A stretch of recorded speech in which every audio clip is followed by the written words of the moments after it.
Welcome to Flat Earth Debate, Uncut and After Show. I'm your host Nathan Oakley, and if you are new to this channel, or you've not done so already, then be sure to subscribe, hit the bell notification icon and join button to keep up to date with the Flat Earth Debate.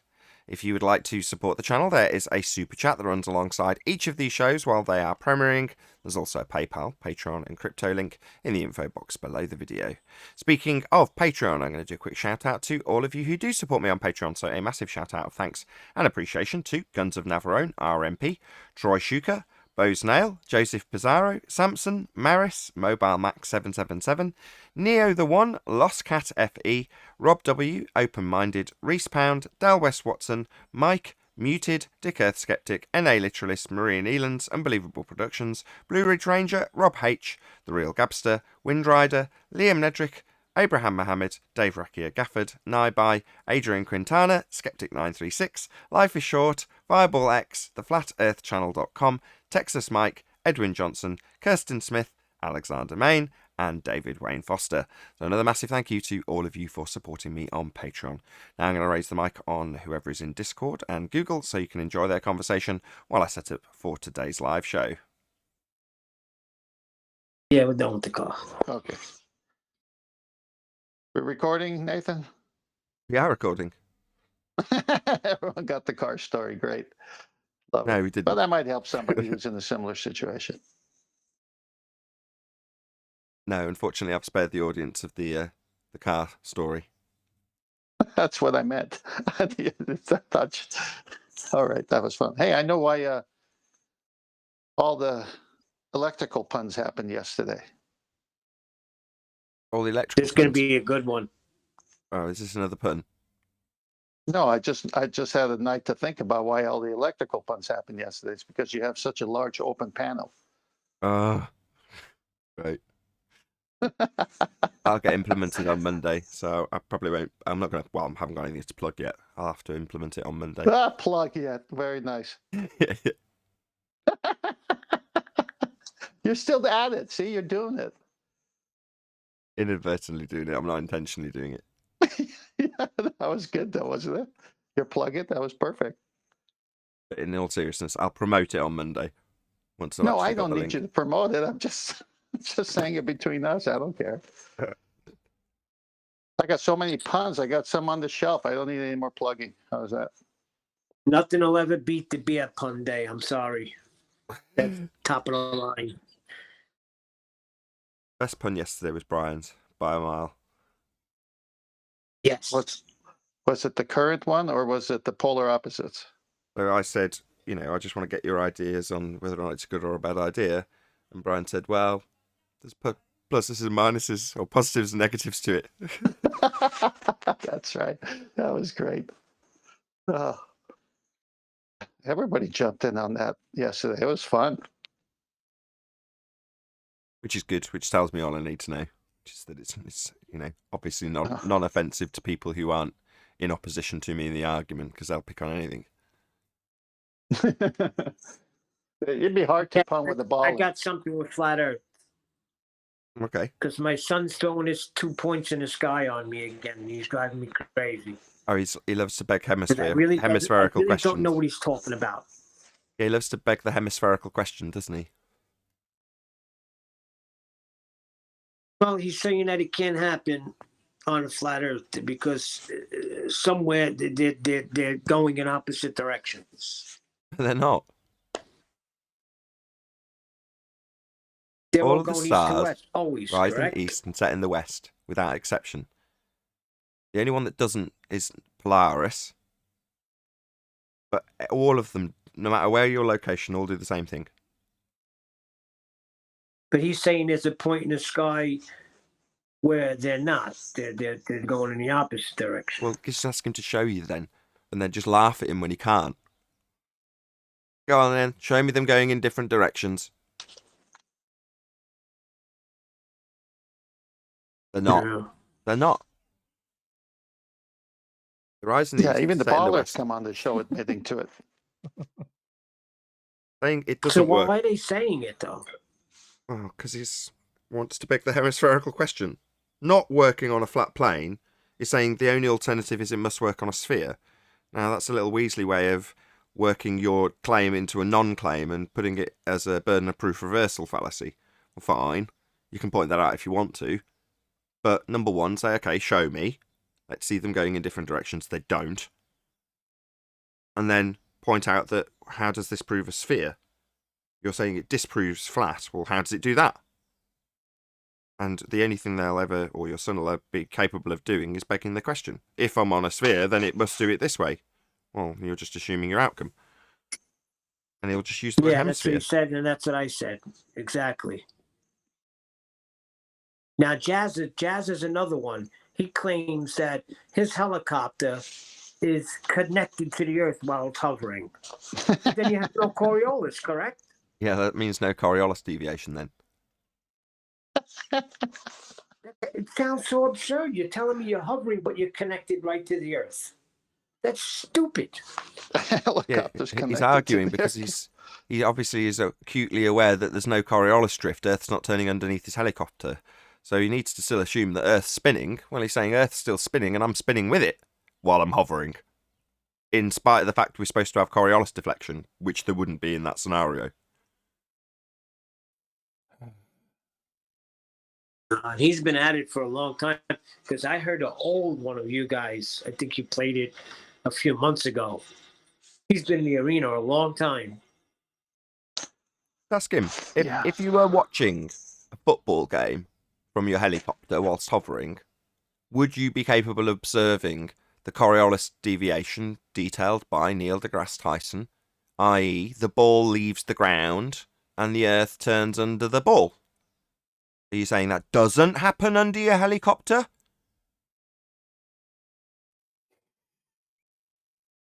Hmm.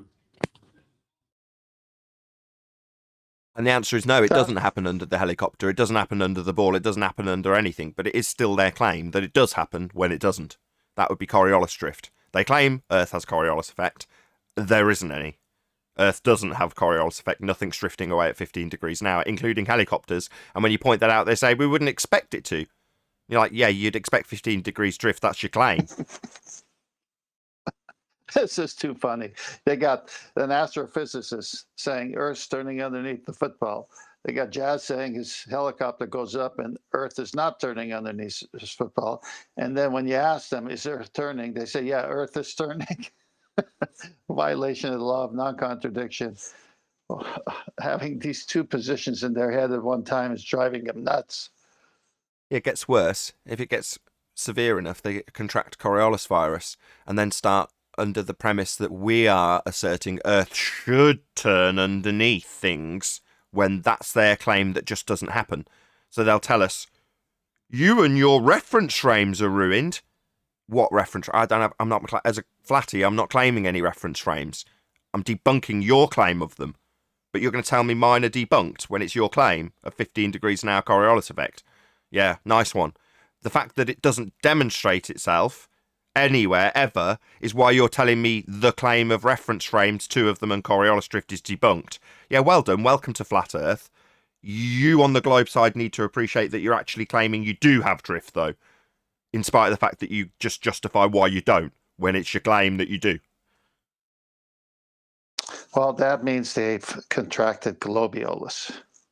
Now, globiolus is something else. Globiolus is a juxtaposition between what they call Coriolis actual drift, which Coriolis isn't, and they utilise a non-effect of conservation of angular momentum transposed into a speed change in linear momentum, and that manifests itself as an actual deviation in things in the inertial reference frame. Nothing to do with Coriolis effect. That's globiolus effect. That's a detailed description of something that isn't Coriolis, isn't retention of angular momentum, and is detailed as the changing linear speeds. Globiolus effect is something very different to the Coriolis virus. Coriolis virus is where you suddenly think that your opponent, when debunking your claim, is actually claiming it. And because it doesn't happen and they've proved their point correct, you need to tell them that your claim is wrong. I.e. tell a flat earther who's debunked that we don't have Coriolis drift that their reference frames are ruined. What, the reference frames I've just debunked by showing we don't have drift? Well, they're not my reference frames, they're yours, I've just debunked them. But because I've debunked them, suddenly the reference frames you claim are ruined? That's Coriolis virus. Wow, it's far worse than I thought. Globiolus is a description of an effect that's been made up, transposing conservation of angular momentum into an effect of actual deviation, calling it Coriolis effect. That's Globiolus effect. Coriolis virus is the misapprehension that your opponent, after debunking your claim, needs the claim they've just debunking as though it's theirs. That's just pure stupidity. But, fever-induced, perhaps, who knows? Well, it's like you hear, like when someone has cancer, they'll say, what stage of cancer do you have? And they'll have all these different stages. So with the ballers, it's like they got Coriolis virus, Globiolus virus. I mean, I'm sure there's more. Well, it might be they're in terminal condition right from the beginning. The more stupid ones just contract Coriolis virus. So if you're a bit thick, you don't realise that Earth claims we've got 15 degrees an hour deviation. That's Coriolis effect. And when your opponent debunks it, you tell them that those reference frames claimed by the globe are ruined. That's just stupid. Thick, don't understand the argument, don't know what Coriolis effect is, tell your opponent that the reference frames your own side is claiming are debunked. That's just the height of stupidity. That's Coriolis virus. Almost exclusively suffered by the stupid. So another way of looking at that is saying, my argument is ruined when they say you and your reference frames are ruined. Yeah, what they're actually saying is, me and my reference frames I claim on the globe don't manifest themselves and therefore are stupid and can't be asserted and ruined because I can show how they don't manifest themselves in reality. That's fascinating. Given that they should manifest themselves with a 15 degrees an hour drift, you'll tell me that my reference frames I'm not claiming are ruined. Yeah, welcome to Flat Earth and the debunking of your own claim by telling us how ruined the reference frames you need to claim there's drift at 15 degrees an hour are. Ruined, you say? Yeah, welcome to Flat Earth. We're not spinning. There is no Coriolis effect on Earth. Precisely. But they're dogged, aren't they? They don't give up on it. Well, that's the slightly more intellectually advanced ones. Will start to realise that they've got a bit of cognitive pain, a contradiction. There's supposed to be drift and there isn't. So instead of there being a description of not actual drift, they change the description subtly into their own description that has actual drift in projectiles in the inertial reference frame, i.e. suddenly nothing to do with Coriolis effect. Doesn't stop them labelling it Coriolis effect, and then detailing linear speed changes and referencing conservation of angular momentum, which it's not. Also not Coriolis effect. But that's for the slightly more advanced. In other words, convolute two different things that aren't the claim and make it seem like you've got a conservation of momentum that's stopping the thing from drifting while simultaneously experiencing a speed change in the projectile when it's not Coriolis effect, that's observed from the ground. It's not actual drift, it's something not really drifting, just you spinning underneath it. So they just take that away because they don't have that effect and then detail it as something that doesn't really happen, but is so convoluted in terms of the minor speed changes described as retention of angular momentum, a first law of thermodynamics violation because you'd have to increase speed as you raise in altitude to retain the velocity. In other words, it's complete nonsense. But that's Globiolus effect described by the slightly more intellectually superior than Coriolis virus sufferers. So this drift argument that they try to hoodwink is when they actually experience a hurricane that's actually moving and doing whatever a hurricane does, and they misrepresent that. Yeah, they can claim that along with the conservation of angular momentum. So they'd say that it's being dragged along. Well, no, it isn't. Atmosphere doesn't get velcroed to the surface. That's not how moving particles that are free and unbonded behave. But that's what they'll assert, so that they can beg the question of Earth turning and have it causing actual deflection in items, when in reality, the claim that they have at rhetoric level, at the priesthood level, in reality, their claim in reality, not in physical actualization, their claim is actually that we have Coriolis effect. They say Earth is turning underneath to cause deflection at 15 degrees an hour. That's what the globe actually claims. When we show that it doesn't happen, they get into Coriolis virus and Globiolus descriptions.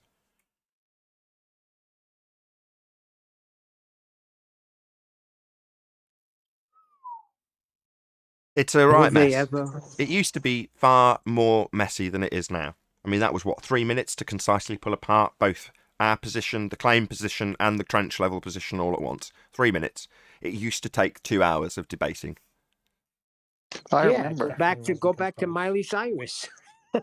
Yeah, Miley Cyrus That's a discussion. long time. Yeah, that was part of discussing where you can observe things from in terms of your position, either on the inertial reference frame or on the non-inertial, in this case swinging, reference frame in the form of a pendulum. And they obfuscate between the two because they don't have the effect. So it's easy to jump between reference frames to confuse your opponent. Well, when we reach the point finally where our opponent, in this case Zanuck, concedes that you can only observe Coriolis deviation from the non-inertial spinning reference frame, it takes away all of their arguments that assert that you've got an actual drift in the projectile. Well, no, that's not Coriolis effect, only observable from a spinning reference frame.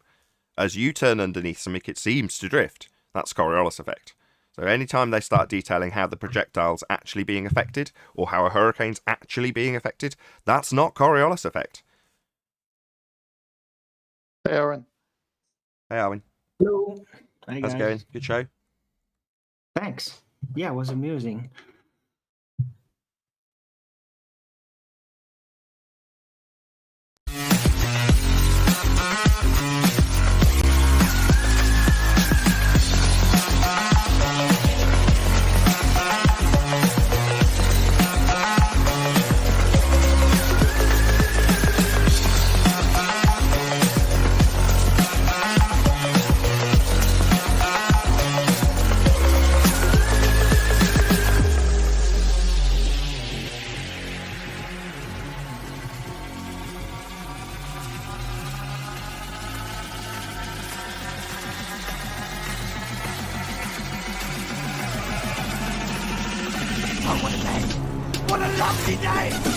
Welcome to Flat Earth Debate Live.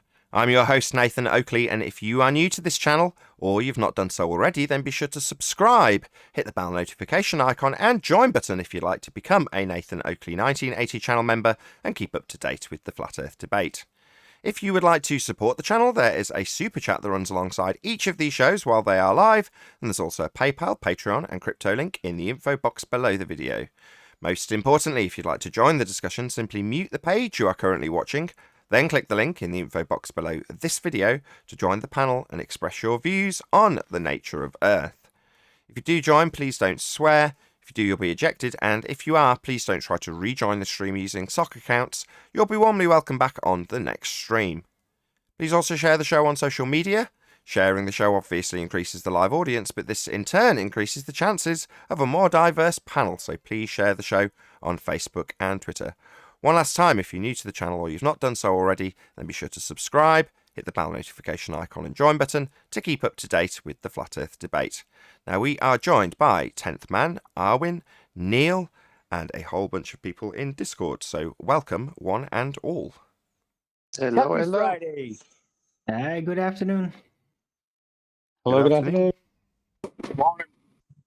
I cut off the beginning of the intro because I reused the settings from the last show and it didn't remember them, so it didn't reuse them and therefore didn't start the show when I pressed my start button on my magic box. I had to manually press it, so I missed half the intro off, so my bad to anyone watching this after the fact. That's why there's only half an intro. But still got my dulcet tones and introduction for all the guests, which is the most important thing rather than the music. Sorry, Adam. He's the guy who made the intro. Any evidence of a physical geometric sphere edge horizon formerly known as Earth curvature? Nonsense. They never claimed it. Even though Nobody's they claiming still the claim it. horizon's Earth curve. They claim it in denial. Let's just say it like that. Any evidence of axial You rotation? don't know how to measure it. Go on, whoever that was. Sink cleanser, was it? Tap. I was saying they don't even know how to measure it. Yeah, they don't know how to go about measuring Earth curvature because they get confused with refraction. Indeed. Any evidence of axial rotation of the Earth-based variety?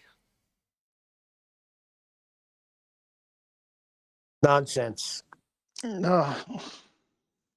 Oh, yeah, concerning that, I think that the Earth rotation stopped again over Stop- here. Because started it's or just stopped? really nice and wind still. Say it started again. No, stopped. Stopped Remember? again? When did it stop? When did it start? What's going on? None of this makes sense to me, Arwin. 3 days ago, it started. You know, there was this constant storm, this constant wind in one direction, and it suddenly stopped again. There was a bit of So- wind. Yes. He's trying to say that the ballers would say you and your reference frames are ruined. That's what he's trying to say. No, that's what you're saying. Well, you said it stopped. How could it stop? I don't It's know, going. because the air was just pushed in a way that it started to move in lockstep again. If the Earth Lockstep. stopped, we'd all fall off. Gravity is keeping us on the Earth. Well, there's the What's Einstein gravity? claim when he said after Michelson-Morley, Einstein said you can't really determine Earth's rotation by making optical observations. So I don't know how else you could get it other than just calculating it or doing some sort of math to describe it, because it's not an observation. Without making optical observations. In other words, you can't see it. Yeah, he said you're gonna have to figure out Earth rotation, but it's not going to be done optically. That's Einstein. Was Michelson-Morley an experiment? So is it going to have to be observed through sound then or something? Hold on a second. I Who can said that? observe it. Hold on. Somebody said Michelson-Morley. Tell us more. I asked Experiment, if you it was say? an experiment. Hold on. Who said Michelson-Morley? Think I said after Michelson-Morley, whatever you want to call that, I would call it an observation. But Einstein responded to the Michelson-Morley by saying you're not going to do optical observations to find Earth rotation. So that was his response to Michelson-Morley. Okay. And What Michelson-Morley, kind of you feel is... non-optical observations would have to be used then? Well, in the Michelson-Morley, they were using lasers to try to detect any motion. Now ballers will say, oh, there's a 15-degree drift. Well, Michelson-Morley kind of nailed that in the coffin when they said, you know what, we can't really detect what's going on. We can detect movement. It could be anything, but it's definitely not optically observed, as Einstein said. But I thought that lasers were light. Isn't that optical? That's the problem with it, yeah. That's why nobody can make a definitive claim either or. Okie dokie. Well, anybody else want to let us know if there is actually a way of proving that we're spinning on a spherical Earth? Not, we'll move on. Well, yeah, there is only one way you could prove that we're moving on the spinning Earth is to have Earth-based Coriolis. Well, that's what they claim is the proof that we are spinning. They claim we observe 15 degrees an hour drift as we rotate underneath things in an inertial reference frame, proving that Earth is a non-inertial spinning reference frame. Of course, for that to actually prove we're on a non-inertial spinning reference frame, i.e. turning Earth, then we'd need to observe this effect, as is asserted we should. But we don't. Earth isn't turning underneath anything at 15 degrees an hour. Earth isn't turning. Well, then Earth's not turning because we don't experience this effect. As it's claimed we should. Indeed. Any evidence of the distance to the sun? None whatsoever. It's over there. I can see it. What is the Whatever sun? it is.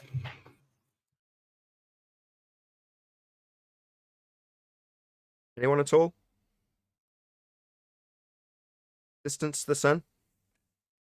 Got a number Would written down by the apparent globe distance suffice? I'd like to know what it is. side. Me too. How about apparent distance? Apparent? What? Not Just actual a bunch of distance? triangles. Yeah. A bunch of triangles pointing to a non-actual location. That's Well, useful. what would be the unit of measurement for an apparent distance? Well, you could give it in radians, you could give it in an angular size, but what does that tell you? It's not an actual size. Yeah, but that's angular. No, but this is not about the angle, which could be expressed in degrees, of course, but an apparent distance towards it. How would you quantify that? Quantify a not actual distance. You don't. Yes. You don't, do you? It's not actual. Why not? Because it's not actual, because then it would be an actual distance, and you'd give it in a quantifiable system that people would understand and can compare things to, like meters or feet.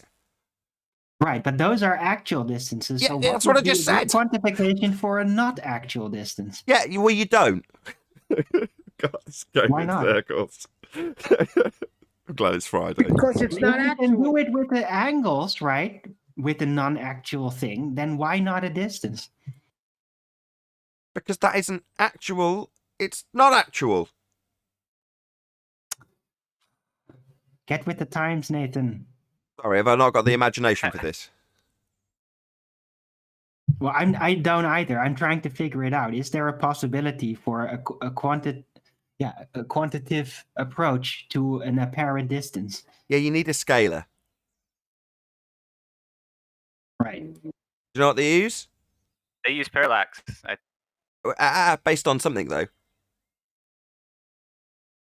Based on R. Right. That's R from their position. R-based R is distance, value. really? Yeah. That's the first How does that assumption. work? Earth a sphere, Venus a sphere. Then you've got the I've got scale. one. Kepler's You've third already law got then one, gets applied. Owen. No, but those are assumed distances, assumed actual Yeah. distances based on a Yeah. presupposition. That's not a quantity of an apparent distance. You know? Yeah. It's another scale. Yeah, that's I've right. got All one. yes, that's right. All not actual. That's correct. And you're saying, well, that's not actual. Well, can't you give it me an actual? No, this is our defence to their assumption of R, their assumption that Venus is the same size as Earth, and their application of Kepler. Hello. Hello, Good Adam. afternoon. I've got one for you.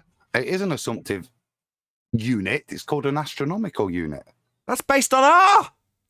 Yeah, but it's assumptive. Arwin was after it was assumptive and apparent, and that is the most apparent assumptive unit you can have that pretends to be an actually quantified unit. Right, all these No, but assumptive that's still units. an Hold on. assumed actual distance. It's not a unit of appearance, a unit of apparent distance. See? That's what an astronomical unit is, based on the assumption of R. And then based on the distance that the light would travel, based on your assumed distance when applying Kepler's third law of interplanetary motion with your Venus and Earth scaled by way of R. And then you can describe this to hide or conceal all of those assumptions by giving it in something called an astronomical unit. Well, whoopee-doo. Does that change anything that I've just... No. Does it make it actual? No. Oh no, I didn't say I was going to do that. I was just Arwin was after something that. See, if it goes from in the sky, Arwin, like it moves from that apparent position to that apparent position, they will ascribe an AU to that.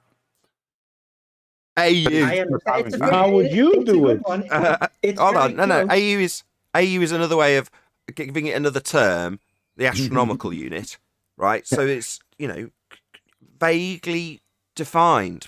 You might have heard of the AU, you might not know what an astronomical unit is, you might not know how it's derived, you might not know how the speeds and distances are used to incorporate the R value and apply Kepler's third law in terms of the derivative values and measuring all these distances.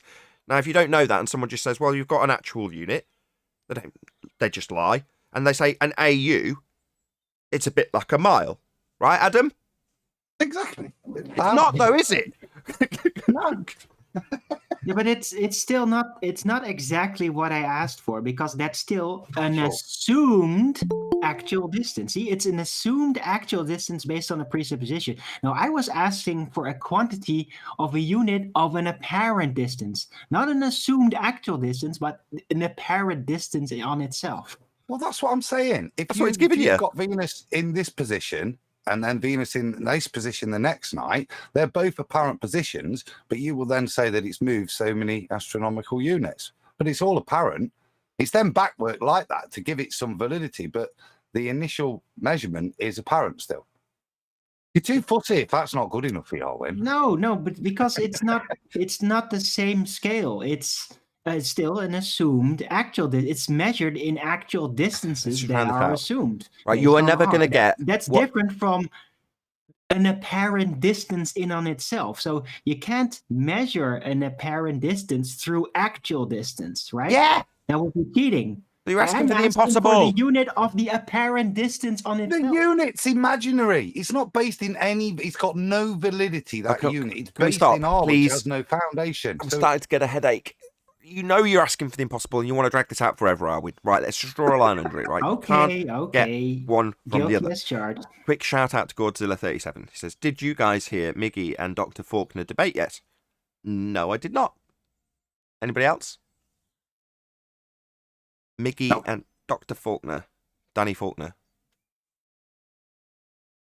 Nope. Well, we'll have to keep our eyes and ears open, Godzilla. Thank you for the heads up. I saw it posted by QE, but I haven't had a chance to listen to it. Oh, well, we know where to find it then. Excellent. Yeah, we'll have to check it out, Godzilla. Thank you very much indeed also for the super chat. Really appreciate the support.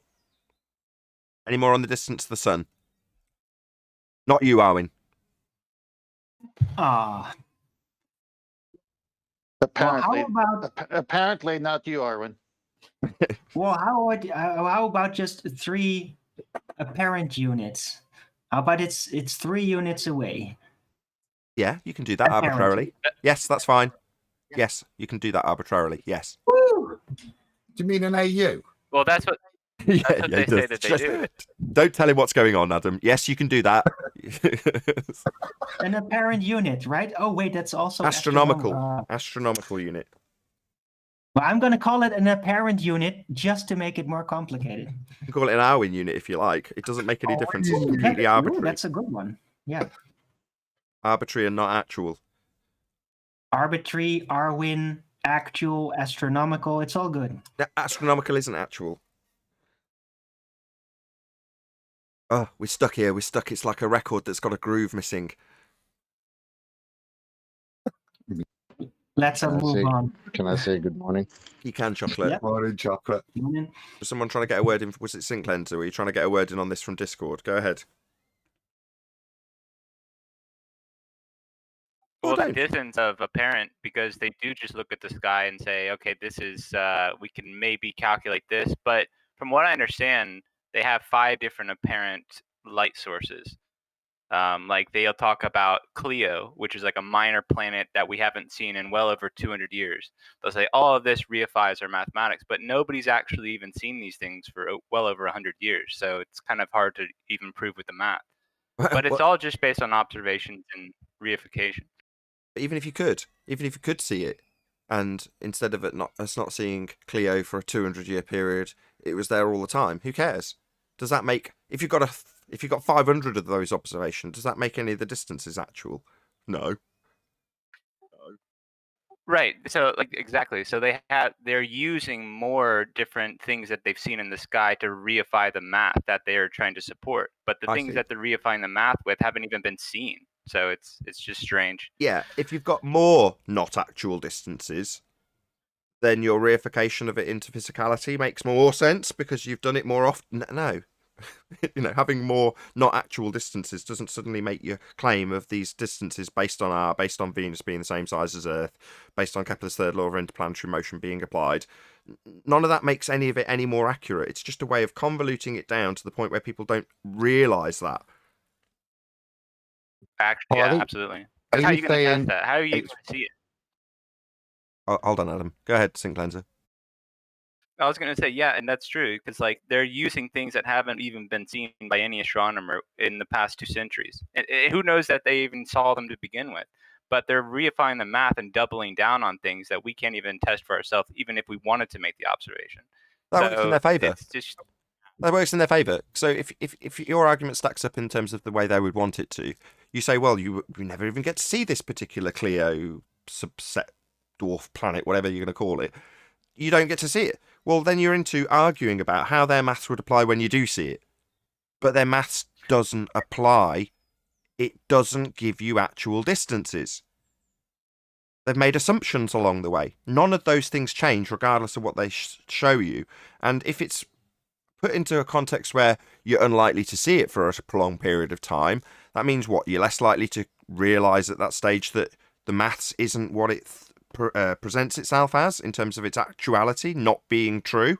None of that will ever change regardless of the observations, and the more of them or the more spread apart they are, so you're less likely to look at them, doesn't change the reification, it doesn't change the not actual, it doesn't change the R value assumption, it doesn't change anything that would argue against it regardless of whether you can or can't see their example. Yeah,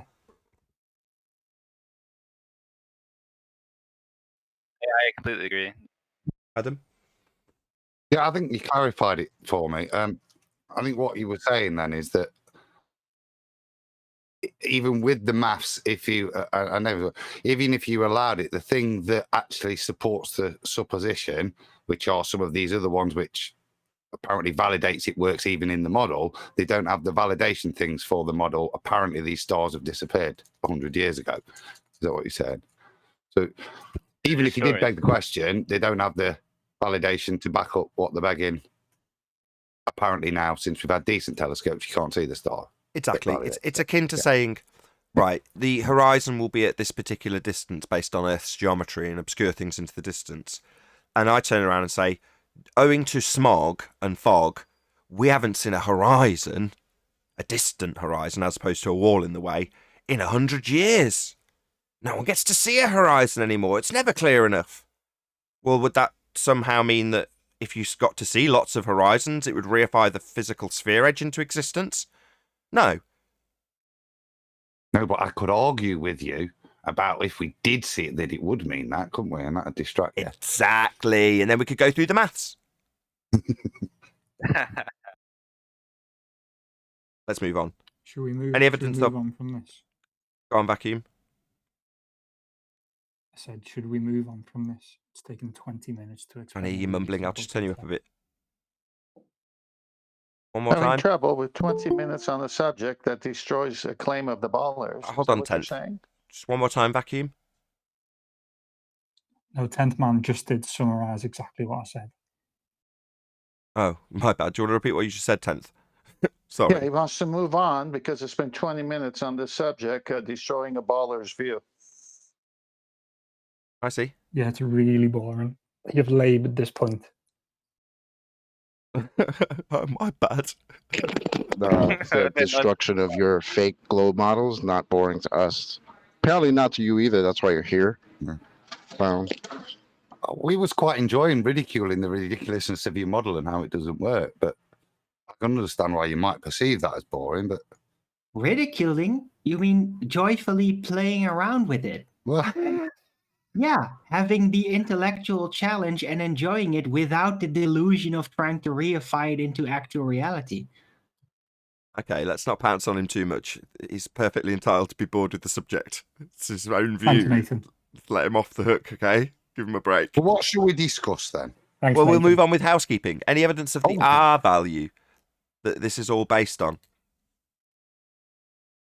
At best, we've disproven it, and with that, with the flexibility of the R value, all the distances and times of arrival of all that light in the presumed stars very far away is all going to stretch up and be completely uncertain because, hey, at best, we've disproven R.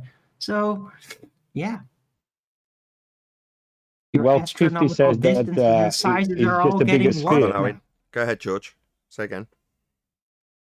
Now, 50 was saying that it's just a bigger sphere, but it's still a sphere. But does he think I spheres know. grow? Rocks get bigger, they get pumped up like balloons, do they? No, it's set in metaphysical stone. so, it sounds like a concession that his model's wrong. That's pretty whack, unfortunately. Right. It's just the foundation for the house is completely faulty. That's all, you know? Is he What? basing this on the moving position of the horizon? I.e., when we show it in a location that's geometrically impossible on a radius 3959 sphere, he asserts that, it's grown that day? It changes over time? No, the horizon's just not an actual location. It's not a sphere edge. You know, his assertion comes with the idea that that distant horizon is still a sphere edge, just representing a much bigger sphere. Well, no. Horizons aren't an actual location. Can't stick a flag in them. Hey, at best, we've disproven the Yeah. Earth is a sphere. That's all. I've used his own medicine, his triangulation to a known location, which is the second platform, and he had to concede. Yeah, you can declare that with things like oil rigs, but horizons, unfortunately, they have actual geography and physicality and geometry to measure. They move. Now, sometimes they move with the weather, and you could claim it's just like my example earlier, where it's so foggy you never even get to see a horizon. Well, that would put it closer. Well, okay. But once you go beyond the physical geometric sphere edge limits, that would be an obstruction blocking boats and buildings into the distance. Well, then it's no longer physical and geometric. Now, you can do one of two things. Tell us how non-geometric it is that it's refracted. Oh, right, so not a physical sphere edge then. Not capable of being measured, and not actual location, like a horizon is. Well, then it's no longer a ball edge, like your religion requires. Or you can say, well, no, it's just a much, much, much bigger sphere. Oh, right, so the horizon now is still physical, still an edge to block things into the distance, but every single claimed calculation of a 3959 R-based sphere that you said was blocking boats and buildings previously, that was all just nonsense, because it was a much bigger sphere and the edge is much further away, because on a clear day it looks further away, because the horizon that's not actual location got further away one day. No, just horizons aren't physical. They're not sphere edges. Anybody else? Or Value? even more fun, you can tell us how this geometric horizon you're supposed to have in your little model, the thing that's supposed to be blocking boats, you could tell us how we've never seen it and can't see it due to us having an atmosphere. Because that one's always fun. I like that one. Or further claim that no one has ever claimed the horizon is Earth curve, even though that's the basic premise of their assertion. It's very clearly marked as a horizon labelled with an X in orthographic view in their Earth curve mathematics, where they assume the R value that they're trying to prove by way of a physical horizon getting in the way. So they definitely do claim it. It's part of their rhetoric. It's the basis of their religion. But yet they're claiming that no one's claiming it because we've debunked it. Yeah, the horizon isn't physical, we know. Welcome to Flat Earth. Any evidence that you can have gas pressure without the necessary antecedent of a container to press upon for all the fundamentalist zealots who think the sky is a vacuum? No, not at all.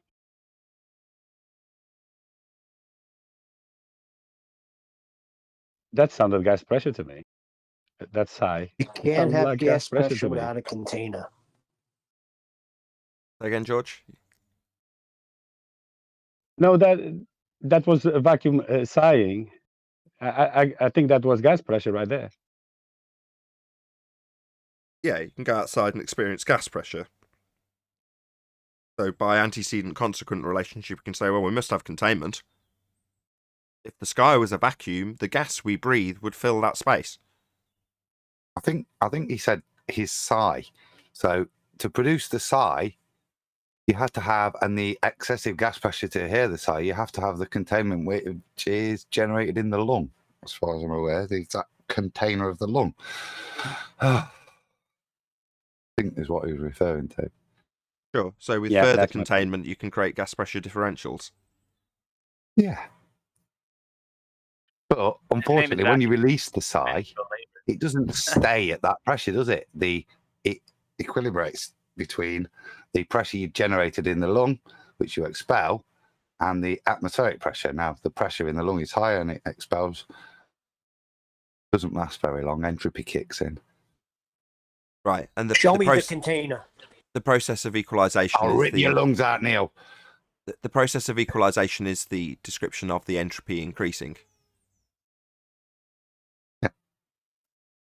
So the description of this effect, which occurs always, that's why it's described by something called a natural law, because it's the description of something that occurs always in nature. Gas expands in all directions to fill the availability of volume, and it does so by way of an entropy increase. And entropy is the law of the second law of thermodynamics. That is the entropy law. And why is it a law? Well, because it occurs always. Gas will always expand in all directions to fill the availability of volume. It will always experience an entropy increase. That is a law of nature. So if the sky was a space for the gas to fill, then it will expand in all directions and fill the availability of volume it has. And they claim the sky vacuum is called space. So it's a space for gas to fill then. Well, if that was true, gas would fill it. And it would equalise, leaving us with no gas. We would be at 10 to the minus 17 torr at sea level. We'd all be dead if the sky was a vacuum, because we'd have no gas to breathe. I recently heard by Rumpus that natural law don't exist. No, he says they don't apply to the Earth. And when he says, quote, the Earth, he means his heliocentric model, which stands in violation of natural law. So therefore it doesn't apply to his model. However, natural law is derived by describing what happens in nature all the time, always. So saying it doesn't apply is farcical. What it does do is debunk the heliocentric model, because it doesn't apply to that model because it's not relevant to Earth. Obviously, it would easily apply to the model. If it was relevant to Earth, it would sit in line with natural law, things that occur always.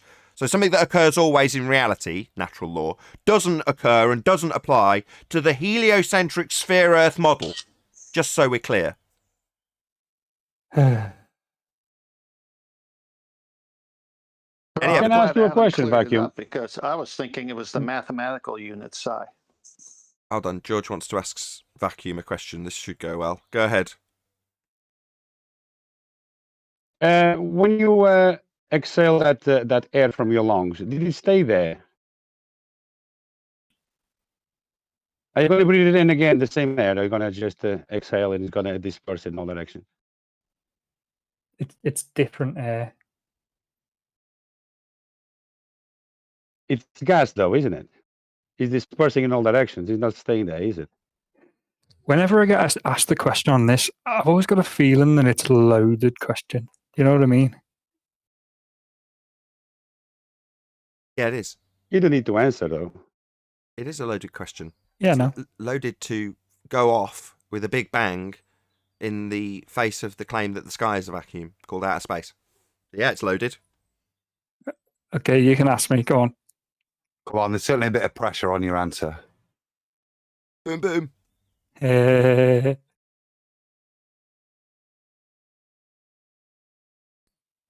Go on, ask me the question again. I wasn't listening first time, really.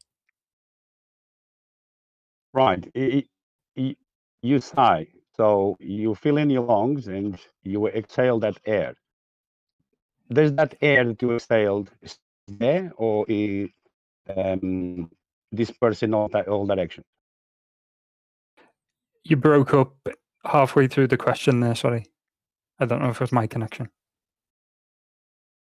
He said, when you exhale the air that you breathe in the first place, when it comes out, does it disperse in all directions? I'm not sure about that. It's concentrated at first, isn't it? And then it disperses. It disperses. Like gas does.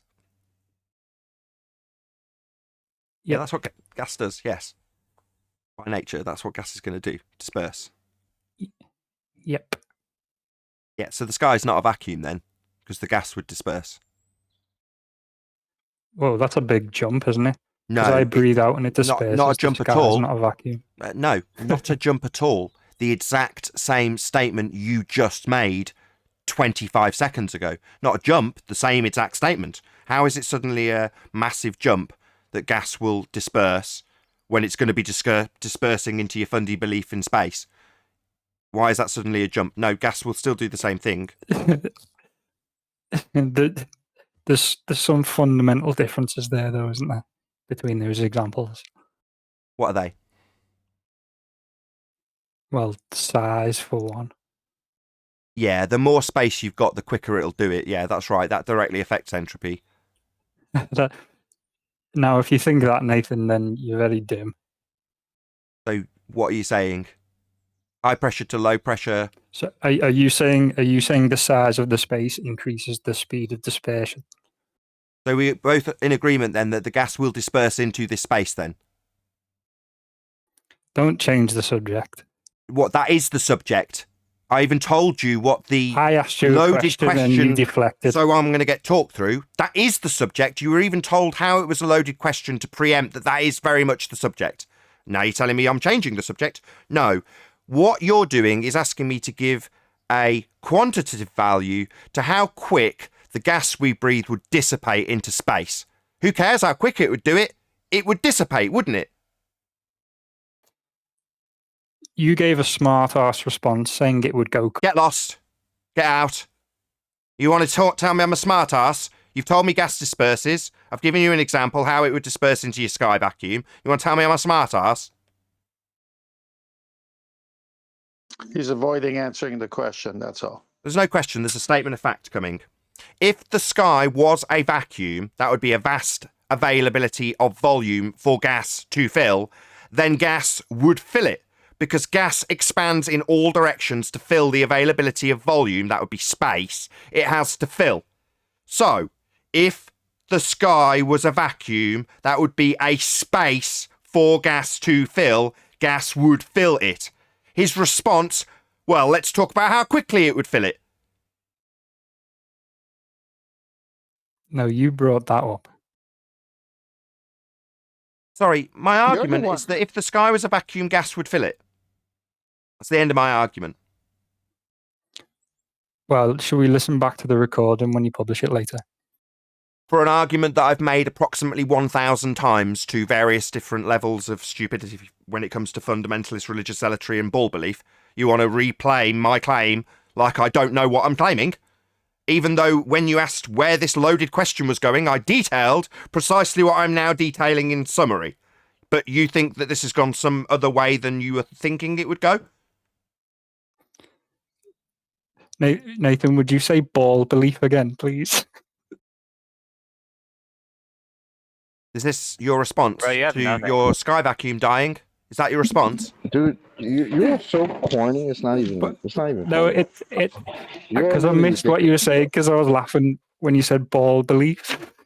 Because he has Oh, Tell you really? what, we've had 20 minutes now, and it's just boring. This guy. and He not able to brings answer nothing any to the questions. Yeah, table. I agree. This Hey, Adam. He is Now just I see a- why he gets glassed when he goes out. Bravo, Adam. Bravo, Adam, Adam. Adam, we Somebody haven't had get one of Harry our back. little He's more sessions yet. amusing than him. Say it You want me again, to sit Adam. down on the Well, shade fine. long and you'll Well, examine fine. me?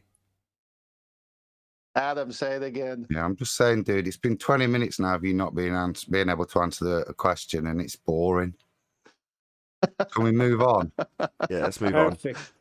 Bravo. Any evidence? I Any evidence of a like that. I like that. Yeah, that means shut up. Yeah, we don't like you. Shut the fuck up. No, Sorry, Nathan. Ah, Sorry, damn. Nathan. Sorry, Now I have to Nathan. tick that Tongue. box in the stupid YouTube questions. Thanks, Arwin. Try not to swear. We're live. I tried. I try to. I'm just as guilty sometimes. You fucking idiot. Shut up. Any evidence of a self-perpetuating molten iron core at the centre of a presupposed spherical Earth? Nonsense. I'm ticking the box. I might as well swear myself, right? Ruin the show. I think it's more likely the Earth is filled with egg yolk. You're thinking of a Cadbury's cream egg. What, are cream eggs filled with egg yolk? Are you mental? Yeah. Sugary egg yolk. It's an egg, and inside it's got a yolk. It's not like a natural yolk. It's synthetic.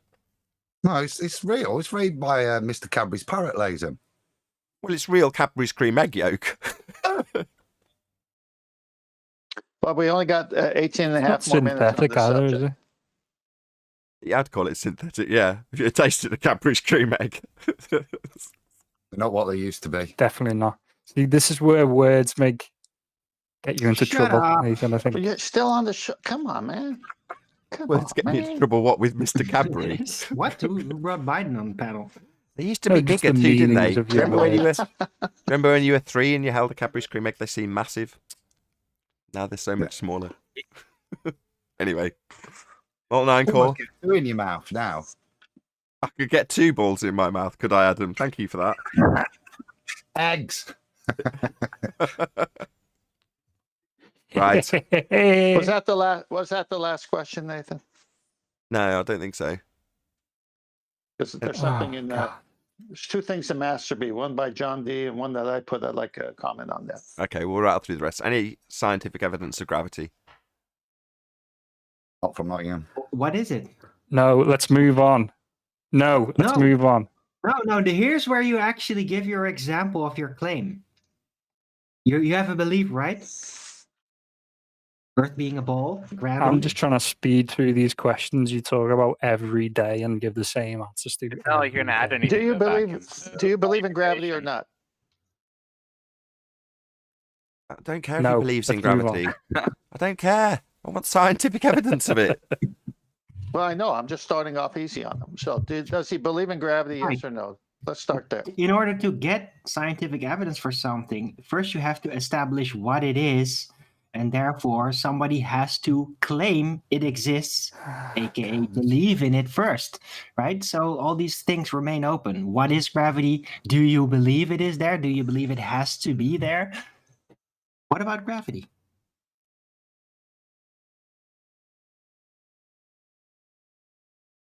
Nothing. No, he can't back up his belief. That's the scientific evidence we're looking for. Oh, sorry, were you asking me a question there?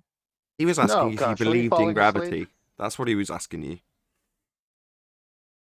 I said no about 5 minutes ago. That's what I So thought. you don't believe in gravity? Yeah, he said, let's move on. No. He specifically said no. Well, no to what? I Scientific want to hear evidence. him say, I don't believe in gravity. I want to hear Tell it, Baller Iron say panel. So I ask as follows, and I quote, any scientific evidence of gravity? Response from vacuum, and I quote, no, let's move on. Thanks, Nathan. that. Yeah. But is there... Right. Thank you. More exciting when I'm That's here. wonderful, vacuum. Thank you. So you don't have any. Yes, we've established that. Any scientific evidence of gravity from anybody that's not just going to declare that they don't have a fundamental cornerstone of heliocentric belief?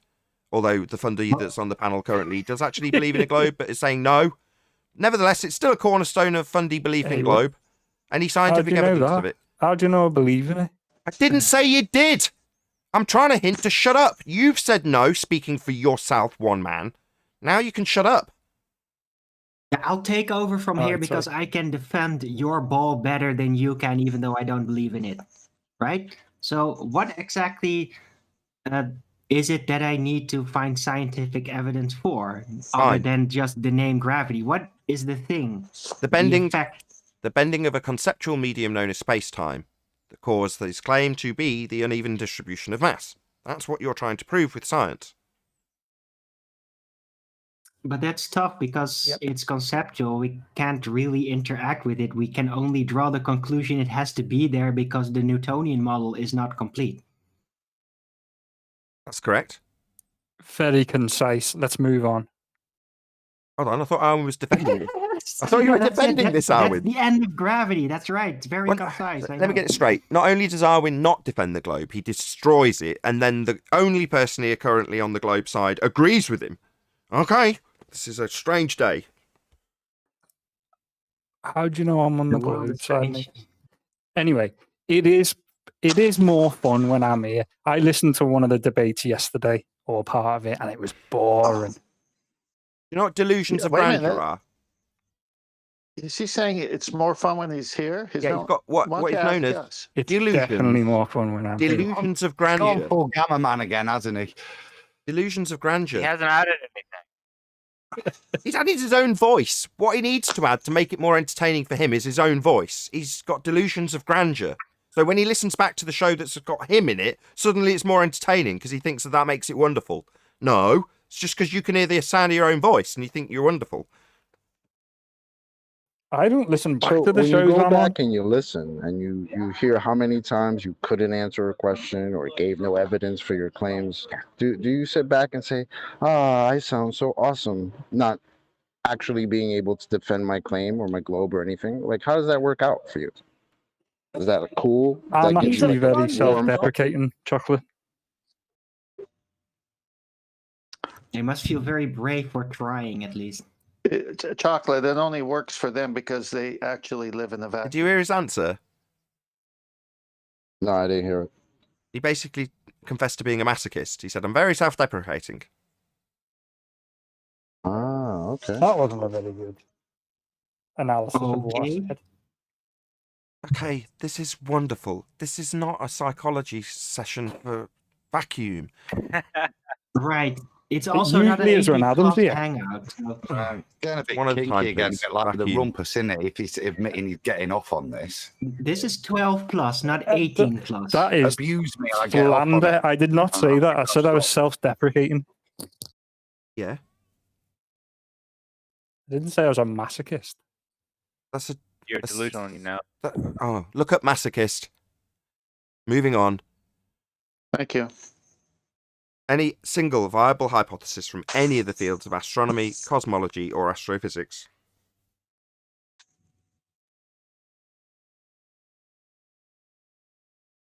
How about astronomical units? Oh, God, you've only just heard this today, haven't you?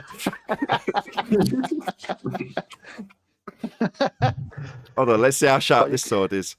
What's that you say, Irwin? Astronomical units, feel free. Tell me all about it. This is a viable hypothesis, you say. Tell me all about it. Well, it's a unit. It comes from astronomy, at least. So, how did they determine what an astronomical unit It is? sounds like you're asking me a question. What the hell? Yeah. that a Independent, dependent hypothesis? variable, What is the scientific hypothesis, evidence. Nathan? Hypothesis. Can you help me out? That's what That we're was after, his are we? question. Hypothesis, I know. please. Have we not just stumbled on that poor old astronomy has not only got a valid hypothesis now, we've kind of stumbled across the fact that it hasn't even got a valid unit. We knew that anyway, In didn't we? its- Well, in I its suppose fit, Irwin yeah. didn't until today. Yeah. Right, it's an R-based unit, right? But Everything they let's just say ever that claim we- ever, right? You've got a 99.99999% chance that if you just claim R value use, no matter what they're claiming ever, you're almost guaranteed to be correct. It's bound to be involved somewhere, at least. Yeah, but isn't it beautiful in this case the way it's linked? We make the assumption to Venus, and then we base it on. You know, it's poetry. The way they can weave or the way the R has to be weaved in, and then it's just as beautiful how the black swan then destroys it. But then the cascade effect of destroying that R, as you said earlier, where's your G if you're R? gone? Right. So how many degrees is an astronomical unit? Irwin needs more info on this nonsense, clearly. It depends, Arwin, how far away you imagine it is. See, you can change it depending on where you put your arbitrary position. Right. So the only thing we know about R is that it's a radius that you can split it up in degrees, which is still a convention. It's just deciding, okay, 180 units is how we're going to decide what is on this R. But that's a given. That never changes. So how many, since it's R-based, how many degrees would an astronomical unit be? Because those degrees are never going to change on the R, right? These are totally different measurements. Deriving something from something that has a radius value, i.e. Earth, to get scaling values to apply Kepler's third law doesn't mean that you can suddenly describe in radians or arc seconds an astronomical unit. That makes no sense. Unless you were saying the width of the diameter of this light in the sky, which is claimed to be enormous for whatever reason, is X point integer of an astronomical unit in width, or in diameter, I should say. That's about as close as I can bring that comparison together. But the different measuring values, Right. An arc second is nothing like the AU unit. I don't really understand how you're trying to transpose a measurement of angular something or other into the astronomical unit. This makes no sense unless you were, like I say, trying to measure I know, the diameter I'm of a just star or trying. something. Arwin, can you see the sun? Not right now. Well, an astronomical unit is from here to there. It's that far. That's 1 AU. Well, that may just appear to be very far, though. We're not sure. I'm just saying it's that far. Definitely that far. It's 1 AU, right? But if you want to qualify that in terms of how many meters it is or something, well then it's no longer just one unit. That's why when you asked, can I just call it 3 units? And Adam's like, yeah. And I'm like, yeah. Well, yeah, you can call it 1 AU distance to the sun. But then when you say, well, what is that in feet? You can actually measure it and give an actual value in terms of distance. Now, if we ignore the fact that that's changed a few times, they could say we're off a bit, and obviously it's very big distances. But it doesn't change that those first steps to get to that distance involved assuming that you were stood on a spherical surface. And that is the only reason why they're so far in the first instance. As soon as you inject R into that equation, you push the distances out massively. They go from the stupid nonsense of a claim that we've got a 3,000 mile high sun on the flat Earth side when they do the exact same reification of a not actual thing and triangulate to it. Well, from that to 93 million miles is purely, the increase is only because of R. Right. Are we done? I know I don't know. I've got Yeah, one more. I hope I was so. just Go on, Adam. I was just wondering how big an AU would be on the Black Swan. So if we assume on the Black Swan, then it means it's 6,201 million miles. Yeah, I see what you're saying. You're going to be into one AU being tens or hundreds of billions of miles. If it's linked to R eventually, then if R changes by the factor that it does within the Black Swan, then instead of 93 million miles, it's 6,201 million miles, your astronomical unit, based on Black Swan. Wow. Can I get a little philosophical here? So what if we realize that the radius on which these astronomical units are based, that it would be infinite if mechanically, like from a mathematical perspective, it would be infinite if it's actually flat, right? Then the radius becomes mathematically infinitely large, and then with that, the astronomical units become infinitely distant. No. Well, because your measurements that you're taking when you triangulate are taken based on the flat surface that you're making the measurement with. And from there, you end up with your 3,000 miles if you're trying to attempt to triangulate a not actual location. Well, that doesn't have any R. There's no infinite R. There just isn't one. So back in the day, 2016, maybe even earlier, 2015, they'd ask us what was our, let's say it correctly, R value. What's your R value? How do you calculate it? What would you use for R? It's like you just don't. All they do is insert R after measuring and triangulating using a flat surface. So they're measuring it flat. You just have to look at Red Rhetoric video, and now we insert R like he's cooking. Right. Well, the ballers always use the vantage point of they have their R. They have their R measured out for them. It's the length of the equator, whatever its orientation may be. That's basically their R. That's always what they have to make it.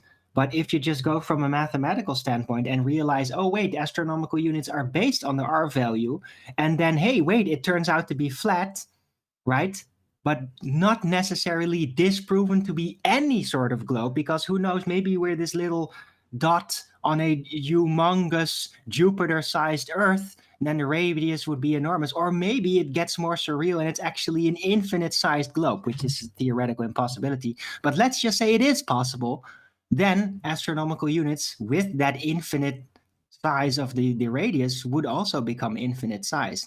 That's true. Conceptually. However, the not actual nature, like we discussed earlier and went round in circles, so let's not do the same with this. No matter how many times you revise it and claim that it's more accurate because you've, in this case, derived a dip angle measurement to a horizon that gives you a circumference that's the size of the former heliocentric model's Earth and Moon orbital system. You know, suddenly you've got a much, much bigger sphere, and then you derive your AU. Well, it's like, well, that still doesn't give you an actual distance, even though you've changed it and then reified it by way of a different R assumption, giving you a much larger value. Well, so what? It doesn't change the fact that you're still deriving not actual distances with made-up values based on assumptions. The fact that you change the assumption in terms of the R number doesn't mean that any of the other things stack up in terms of making the lights physical or giving them ascribable physical distances. Same goes for the sun, same goes for the moon. Oh, it would get very weird like that, because if the Earth was actually humongous sized, then suddenly things become surreal because, the sun and the moon go around us, or we're going underneath it, right? At a much quicker rate than should be possible because the radius is so humongous. So how does it flick by on this little dot on Jupiter-sized Earth constantly on a daily basis while moving at this angular constant speed? Apparently, things get really confused. So that's why the heliocentrics really need the radius to be the equator length. Let's just call it that. It can't be bigger than that, or all these celestial bodies and how they're supposed to be moving around the Earth is not going to fit in a logical sense. Space will get warped, literally. There will be portals in space. Yes, that's correct. On an Earth that's too big. Yes, you are correct. I mean, they can change the distances because it's just scaled. So when you're applying Kepler's third law, so long as you've got a value to begin with, you can change it to whatever distances you like. So it's no big deal for them to say, well, if we use Jupiter-sized Earth, or in fact it's much bigger, like I said earlier, with the black swan image, it puts it at the distance that the moon is claimed to orbit Earth in the heliocentric model. That's how big Earth would be. Anyway, even if you scale Isn't it it funny, by the way, to even call it Jupiter-sized Earth, because Jupiter-sized is based yeah, on exactly. heliocentric Earth size. Yes. Well, that's why I have to add all that disclaimer, because otherwise I'm almost promoting the idea that Earth has a moon-Earth orbital structure. But I'm saying, well, in that nonsense reification of a model, they've got the Earth and the moon at this 240 whatever it is thousand distance, and that movement of the Earth and moon, or the movement of the moon around the Earth, that circle that you could draw hypothetically in that model, not that Earth does that, is where the black swan imagery would put the equator. It's actually slightly further, but there we go. That's how big Earth would be. And you're saying, well, no, because once you've scaled it up in terms of the R value, that'll change the distances and the way that the model works. Well, no, it actually won't. You can actually change the distances, but the way QE phrases it, it doesn't matter whether or not you can change it in scale by changing the R value and then just applying Kepler's maths the same as you did before, just with a slightly different value. It just pushes the distances out, and the size of the sun would increase also. Well, so what? They can just claim it's much bigger. Well, does that really help you when you haven't got a physical horizon to derive R from in the first instance? It doesn't help you with the reification and assumption of R, or the assumption that a different planet's going to give you the scaling value instead of Venus. You just need scalars. It's even worse, because on a Jupiter-sized Earth that would be presumed to be spinning, the forces would be much more dramatic even, and not existent, of course, in reality. Because if the Earth was a lot bigger and a lot spinnier, because the sun, it rotates underneath all that out there, right? All the sun and all that. Well, there's going to be a lot more force, edge velocity, and all that. A lot more. No. I don't think so. I don't think that's a problem either, in terms of where they've got the juxtaposition between forces holding oceans on and things like that, contravening how things would actually work if they were on a spinning surface, fly outwards. But they've got the opposite occurring, and they've got it done with Newtonian mechanics. But then they take that description out of the 3D world that they say we live in when described mathematically into a pseudo world that's fourth dimensional. And then if you have to scale the forces as you're describing them in that non-3D world that's made up in the first place, again, correct me if I'm wrong, Adam, I don't think that would be a big deal. I don't think that would be a major problem to overcome. Well, yeah, no, yes, because it's the undoing of R. Everything's based on R. So then you go to Jupiter. Remember, they've spent years and years and years doing backwork maths to try and explain why it is. So no, it wouldn't, because they just backwork it again and make up other excuses as to why the maths don't work and this happens so that it validates for the maths. Do you know what I mean? But they just have to redo all their maths again. Do you know what I mean? But that's all they've done now. They've not proven anything, but it's still based on that R and G, doesn't it? All that's going to be based on a G, which is based on an R. So, but it's all made up anyway. So you can just rebalance it, because invent a bit more dark matter or do a bit. Do you know what I mean? That's my point. Exactly. Yeah. It's all based on maths that's being reified. So let's say it was really hard to suddenly square the circle if you should make Earth Jupiter-sized in their model by comparison. Well, it might be really, really difficult. Example, Nate, is that Jean-Michel Louboutin saying you can shove all your Jupiter maths up your back. There must be plasma in there. Well, there must be some solid core, because it won't work. So it doesn't matter what the maths ends up proving, which it always does, disproves the model. Well, then, like I say, go away and invent something else to put a bit more maths into to balance it.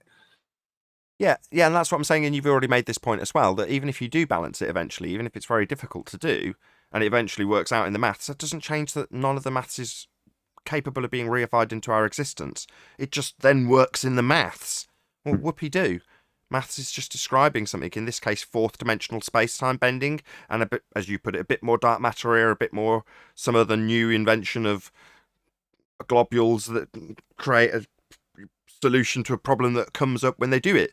But ultimately, applying lots more complicated maths to it to solve a problem within mathematics doesn't change the nature of reality, doesn't change the assumption of R, doesn't change that they've got to apply these scaling values when they don't have them measured. And the fact that they've measured them from derivable dip angles from physical horizons, that doesn't change either. So their reified maths doesn't help them, even if they manage to make it much bigger and make Earth a Jupiter-sized Earth rather than an Earth-shaped Earth or an Earth-sized Earth. Anyone want the last word?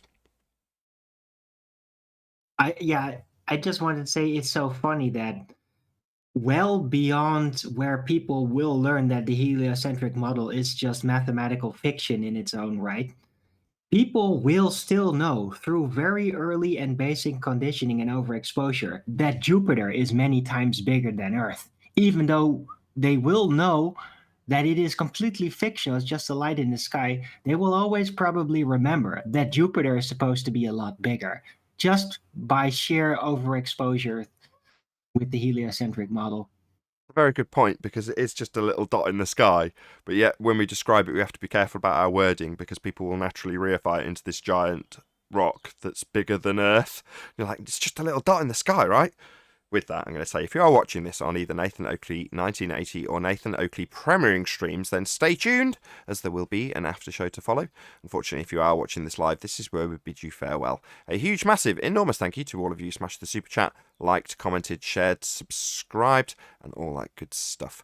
Once again, stay tuned if you're watching on either premiering stream. I've been Nathan Oakley, and I'll see you all in the next video.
Right, that was a bit more complicated than I expected to end the stream. I hate it when the buttons change.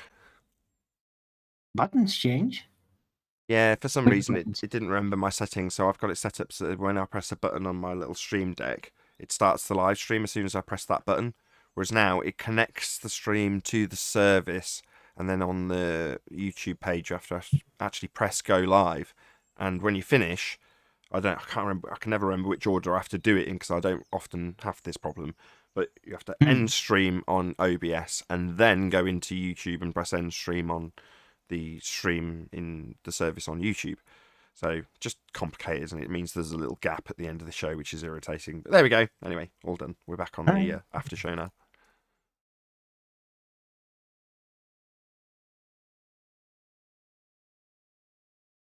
Just my technical foes and woes, Arwin. That's all right. I'm just thinking, like, this show has been very interesting. I think You're welcome. it's a lot of fun just working with the maths and just, instead of taking it as a weapon, just playing with it and just like, oh, back engineering. Like, how did they do it? How do they do it right now? How are they changing it? How is the priest actually controlling this system? And then just play around with it. Experiment, like a mind experiment with it. Like, how would that work? And I'm learning to appreciate this a lot. Well, that was And I hope what's you guys are so good enjoying it about too. Go on, sing, That Landry. was what's so good.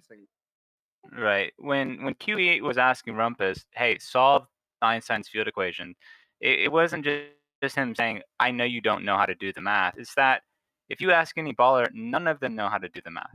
They're just going to tell you that they believe in it. But all you have to do is ask them how they got it, and you'll hear just like Rumpus. They don't know how to do it. None of them do, actually.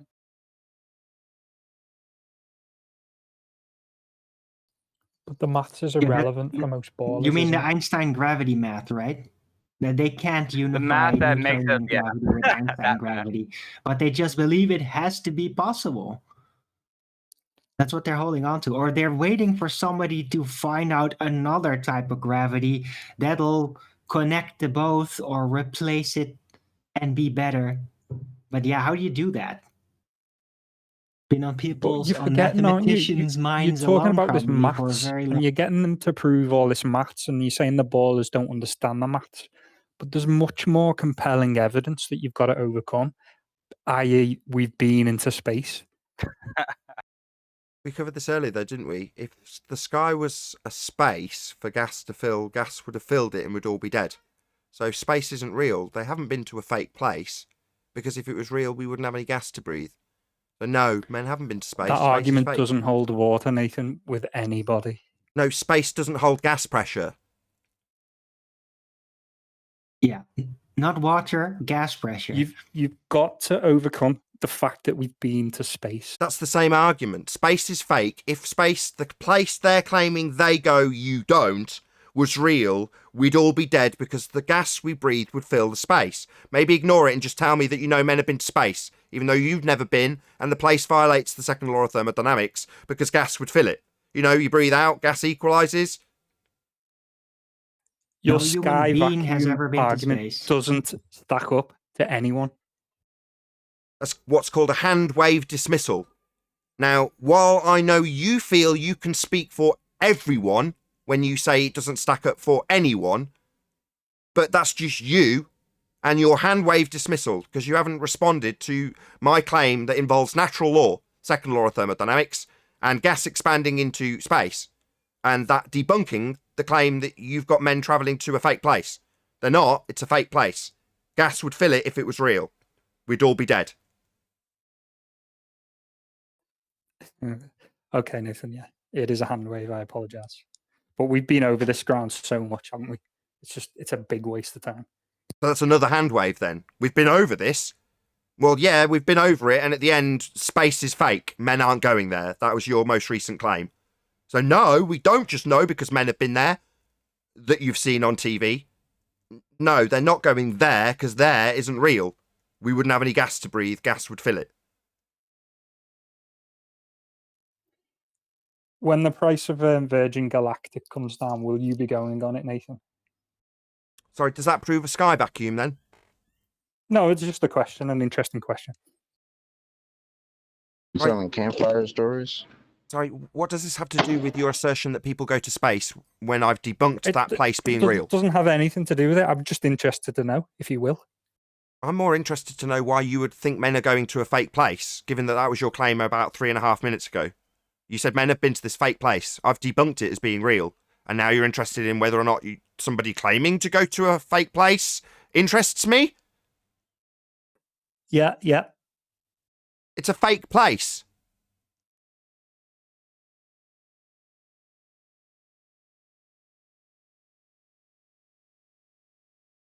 Alrighty then. So, no, men aren't going to space. That doesn't prove we're on a sphere. Your argument doesn't hold water, because the place you're claiming to have proof from doesn't exist. That would be space.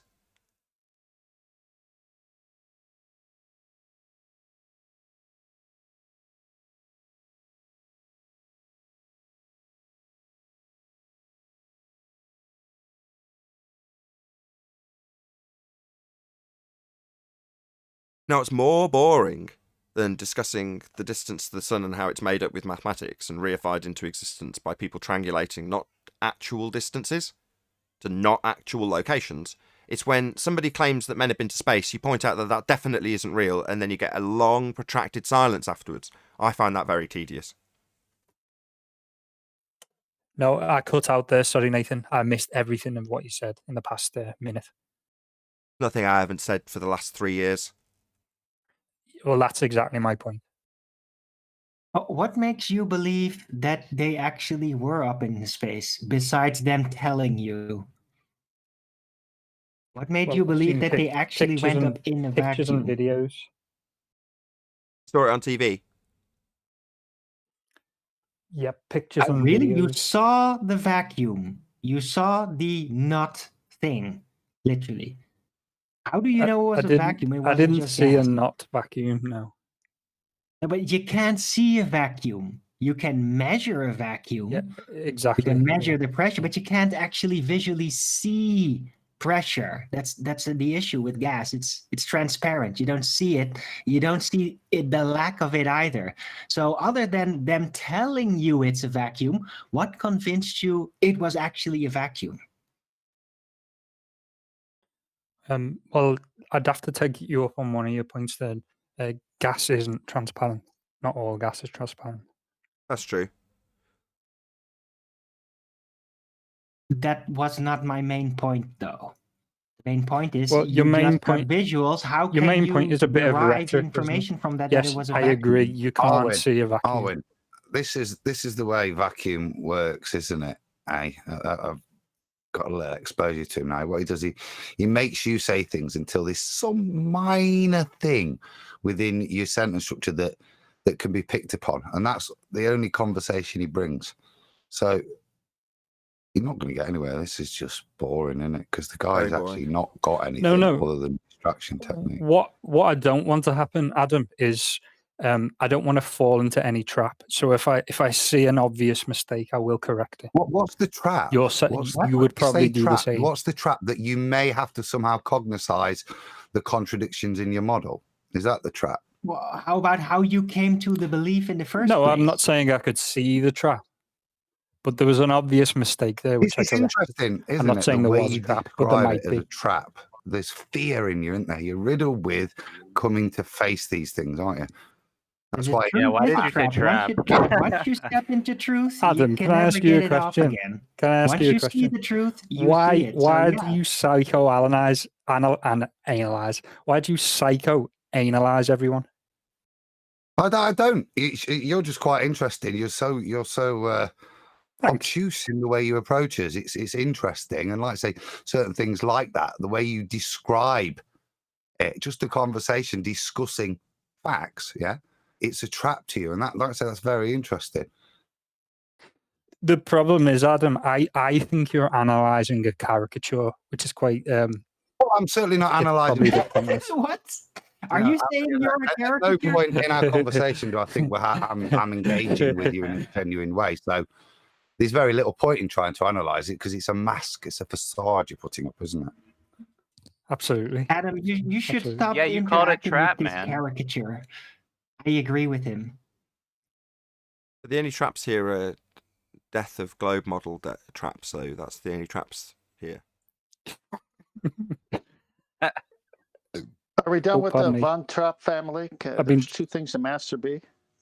Yes, indeed. Do you want to start with the John D? No one's masturbating. Start with Gosh. the John D one.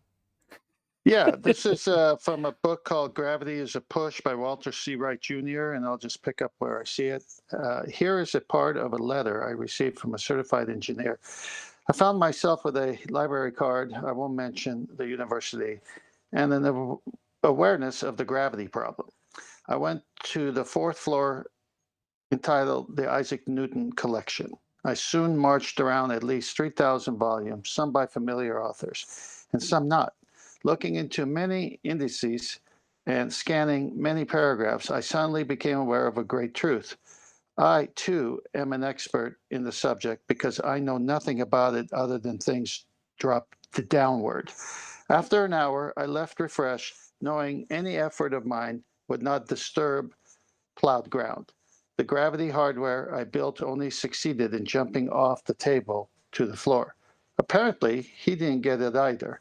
Did you know that the United States and Russia are now looking for evidence to prove if gravity is coming at us as Einstein believed?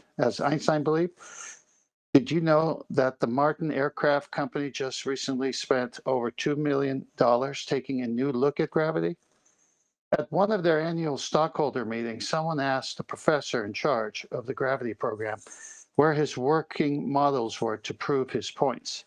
He embarrassingly admitted he didn't have any. The program was then called off. Excuse me. Did you know that Hughes Aircraft Company is now conducting a program on gravity? If the above countries and companies, and it is hard telling how many others, believe Newton to the fullest degree, then why are they taking a new look at gravity? And then there's the whole other side. Do you still want me to read it? Sounds interesting. Sure. All right. Einstein believed that gravity waves are coming at us, and Dr. Weber, after 10 years of tuning in on the galaxy, announced in 1969 that he was sure the signals picked up by his detectors were gravitational waves. Scientists here in the United States and in the Soviet Union are now working to confirm his findings. If Dr. Weber is right, then it could be one of the greatest discoveries if the history of science, and one that could force physicists to revise their most basic ideas about the nature of the universe. I want to present a testimonial from Loyal Hansen, who is an electrical engineer. I have visited the Great Lakes with W.C. Wright on the subject of gravity. His thoughts and theories are contrary to the generally accepted theories on the subject. Mr. Wright has developed formulas substantial to his theory, which appear valid and measure up to close scrutiny. He has successfully demonstrated that gravity is not a pulling force from within the Earth's core, but rather a pushing force from outer space. As the theory is advanced, science books of today may have to be rewritten as they release to the subject of gravity. I have no opinion as to the practical application of this theory, but I do find it most interesting. And it talks about Einstein's theory of relativity after Well, that. that's exactly true. Like, that's why they don't call it a force, because they can't distinguish it a push or a pull. Is it pulling or is it pushing? It's accelerating downwards, but is it resisting or is it pulling? Like, they don't know how to describe it.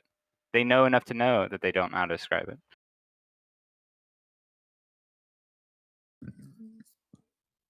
On the next slide. Anth? Sorry, I was on mute. Next slide I picked up on the side because I thought this was the side that everyone was talking about. But notice on the kilogram, it's mass, but on the mole, it's amount of substance. I just wanted to bring that up to people. Cool. Thank you very much. So, what's the cutting edge science for flat Earth? Who's on the cutting edge of it? I am. Science. What do you think science is? It's a method to prove the cause of a natural phenomenon. I was about to say quantum mechanics, but never mind. No, that's just a mathematical extrapolation. The question was asked to Vacuum. Vacuum, what is science? I guess I'm not going to get an answer to my question. Basically, I'm asking. I gave you who an is answer. Got three searching for the answers. answers? Got Who's three searching answers. for the answers in flat Earth? Got three answers. I said I am. Got three answers. Everybody on flat Earth is looking for scientific answers, right? Also, despite the fact that you had quantum mechanics mentioned, obviously completely ignored, we asked what you understood science to be, just so we're on the same page. Not unreasonable. Did I use the word science? You did actually use I science. apologize. Basically what I meant is who's trying to discover what's going on. Maybe I spoke out of turn when I said science. Yeah, you don't know what you're talking about.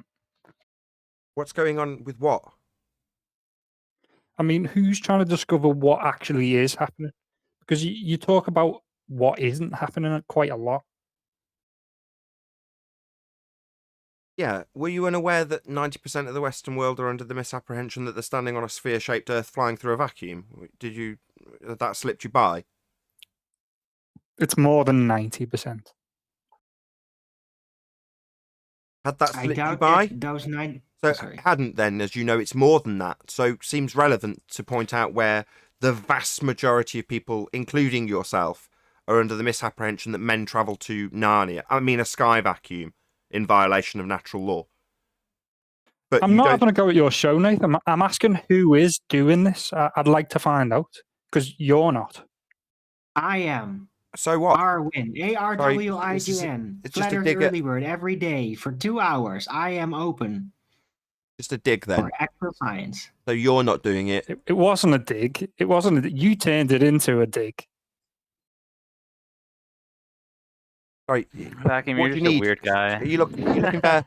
You looking for help with Thanks, search? whoever you are. What are you looking for? Help with search terms? Finding it struggling to. No, I just make want to your way know around YouTube? who's trying to find out what's going on in flat Earth. No, YouTube's a pretty big place. You know, the internet. Just have I a don't look. have time for that. It might. You don't have time for that. You need me to hand it to you on a plate, do you? Yes, please. I can summarize it really quickly. Okay, we're breathing gas pressure. We're in a contained realm. We're not moving. There's nothing spinning or moving away on a constant rate in relation to anything else.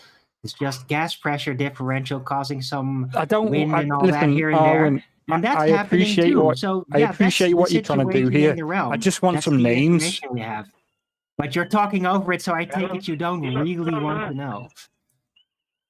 And Brian Cox, Dave, you'll find out.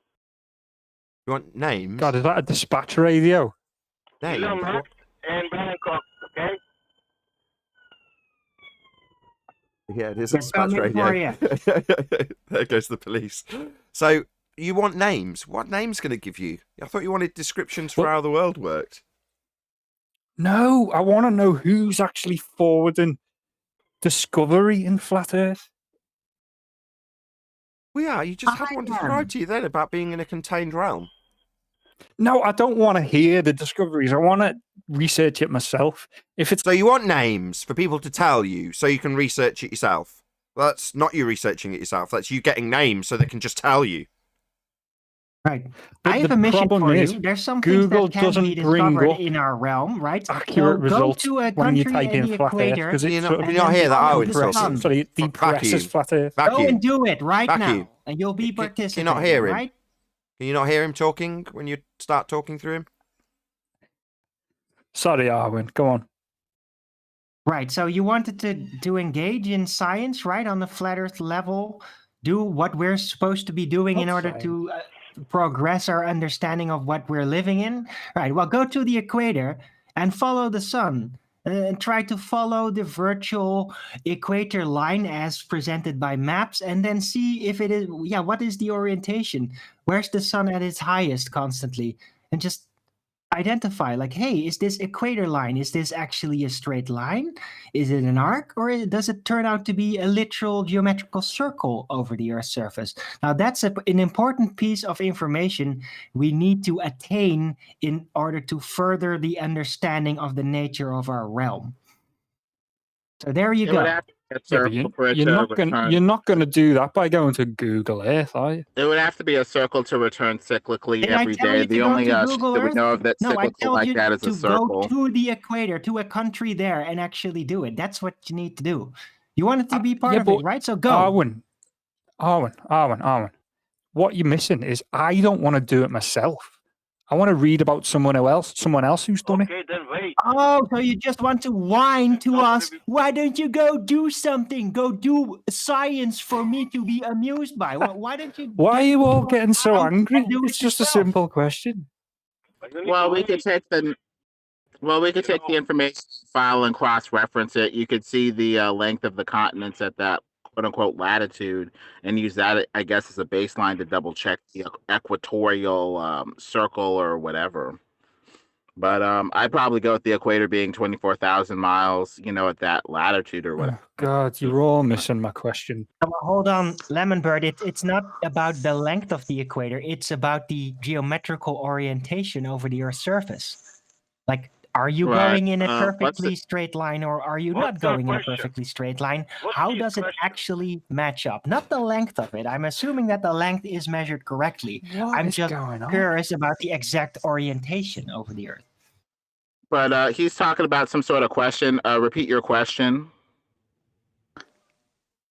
Oh, please. Can don't I have engage him some anymore. names of people who are trying to further the knowledge of flat earthers and discover actually what is happening? Everybody Just here, let me you just hit clown. this guy. Brandon I'm Toy is actually trying to answering do him. some He of doesn't that. even pay There's attention. Dr. John D doing a laser test. He's got a PhD in spectrophotometry. Who else was there? Mr. Thrive and Survive does little thought experiments and different stuff like that.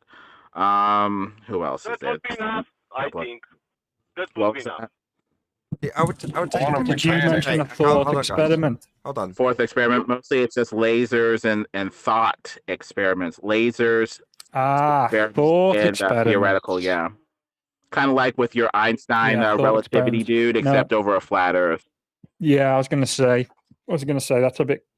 that's sort of like pot and kettle kind of thing, isn't it? Well, obviously, Well, if Einstein can do it, then so can we. Anyway, It just you've depends on Well, the given him a exactly. few basic names. thought Thank you. Yeah, experiment. Okay, and guys, Sue, thank you. okay. You've given him a few names. You obviously chew the meat, spit out the bones. It's not going to be tailored to your particular tastes. You just have to look at these people and decide what you like about them. I tried to join Irwin's chat and I couldn't get on. No, you got names. What now? So I was going to ask Irwin how you get on his show because I tried and I couldn't. Oh, please, get this guy Probably off. because I blocked you because you acted like an ass. I think Arwin's got a public show. It's not like doors open. You can just go and talk to Arwin. What? Yeah, why are you speaking about time? You wanted names. You got names, and what now? I can't listen to you. Sorry, I've got to Yeah, mute your sucker, you got him. Oh, really? Subscribe to my channel, go watch my show, and shut up.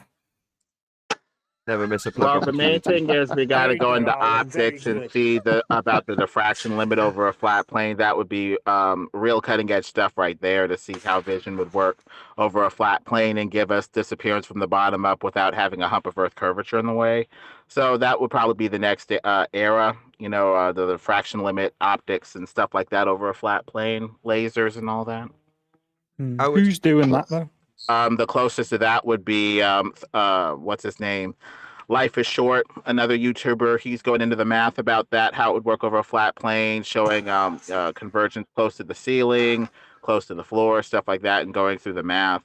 Another Flat one Earth is Data what is is it? another one. Flat Earth Data. He's kind of looking into stuff like that too. He knows There's all a lot these of people that do You're, it. you're You just just don't playing know these us. Just playing us, having fun with us right now. It's so dumb. There's plenty of people looking Yeah, he's a into it. player. But the tact I Tenth would take man, is you're slightly so different. cynical. Nothing about them. Okay, He's guys, hold on concerning just about one that. second, Sasha. Sorry. So I would take a slightly different Sorry. approach, which is to say that Sorry. my realization is that I don't have to adhere to other men's models and descriptions. I don't have to follow or seek those out. So that's something that I see as a massive benefit. And you're asking somebody who's gone, oh, right, so I don't have to buy into this dude's model of the world then. Yeah? That means the world's your oyster. And you're far more self-reliant and self-dependent and, you use your intuition and your own research more than you do just seek out another guru to tell you what's what.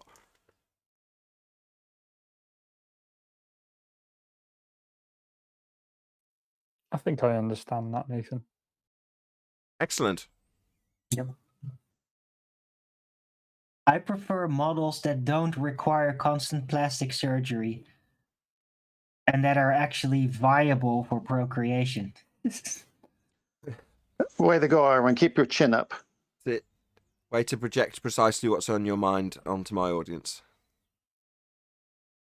You missed my chin up. Okay.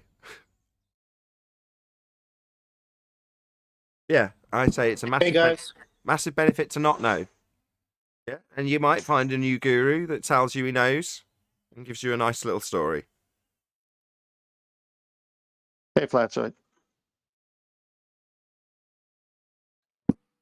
So, So if you- take us away from Let here. me get this straight, Say Nathan. something.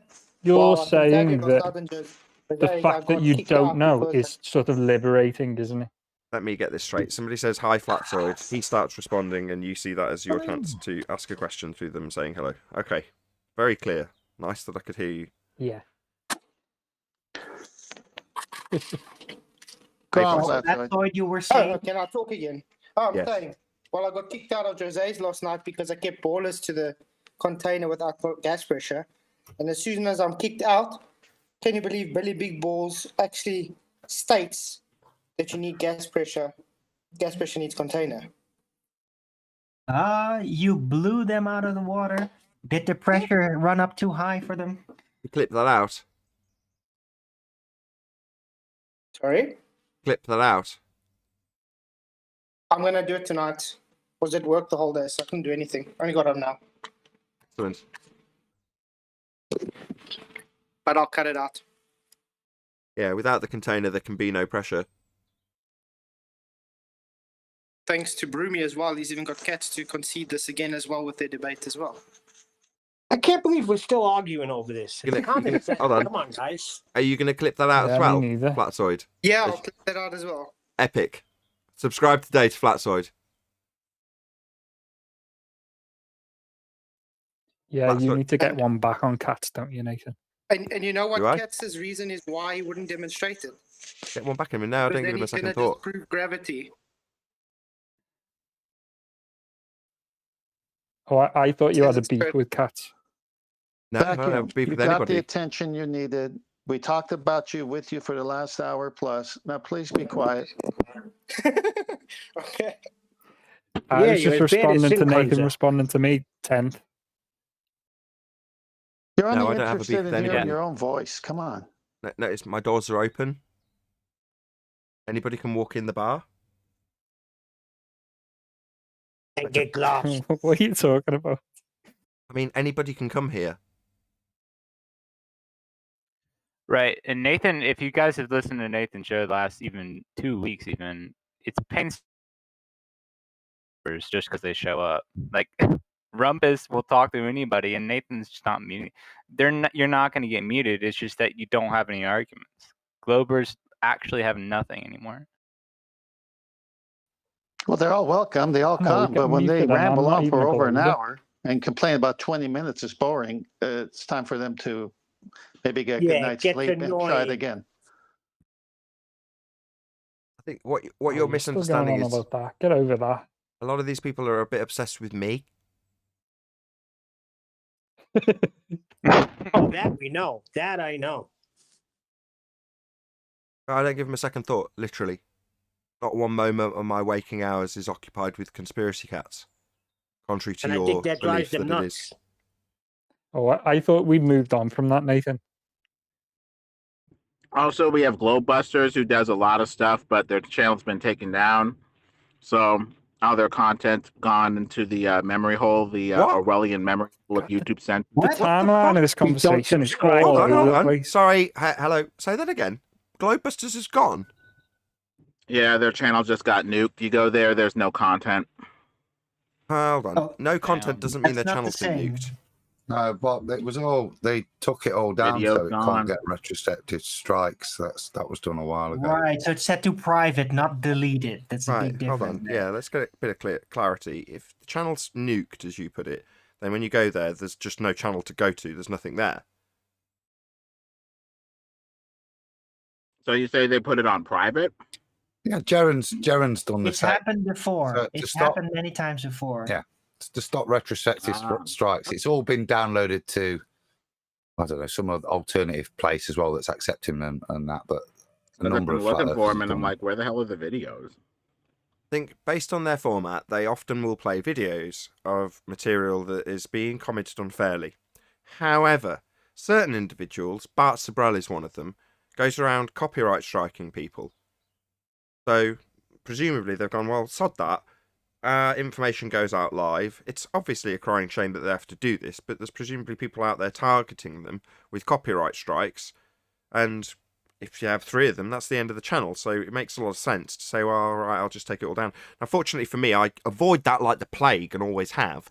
So I mean, I absolutely no concern whatsoever about that aspect. But if I was Bob or Jaren, I would absolutely do the same thing.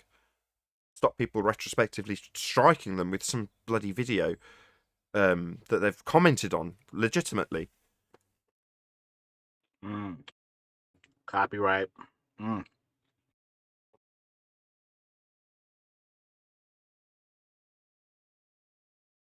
Yeah, it's a I big old try fuck. to not screen anything like famous music from movies and stuff. Every time I did, I always had like some kind of copy claim, then lose my monetization. And sure, just how it works. If you play just 1 minute and not a second longer, then you fall into a certain category where you can get away with it on average.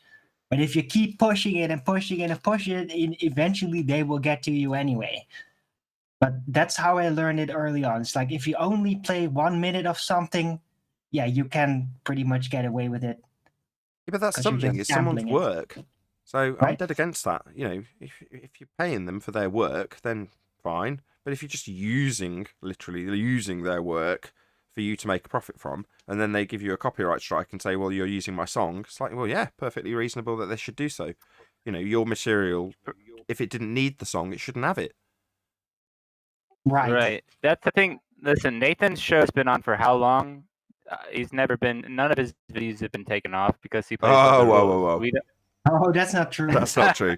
Right. So in 2018, Christmas, all 3 of my channels were nuked, gone, because all of them had got in excess of 10 copyright strikes on every single channel. Now, they were all fake, bogus, illegitimate copyright strike claims, but nevertheless, there was a period where my entire channel, not just one, all 3 were shut, gone, couldn't be used, couldn't be broadcast on, couldn't be done, nothing could be done. These people play dirty, man. Well, but you learn from that, right? And I think that Glowbusters have been long enough. They've been on this YouTube for long enough. Well, I yes don't and know no. why they wouldn't know that, right? Well, yes and no. What I did was I filed in court and took the claimant to court. That's what you have to Good. do. There's fairly severe consequences if you do these sorts of things. Well, unfortunately, it's just a pain in the ass that the person who's the owner of the YouTube channel being targeted has to take. And I had to demonstrate to YouTube that I'd taken those steps in order for them to in any way act. And it was very, very difficult to do at all because you've got limited communication with YouTube.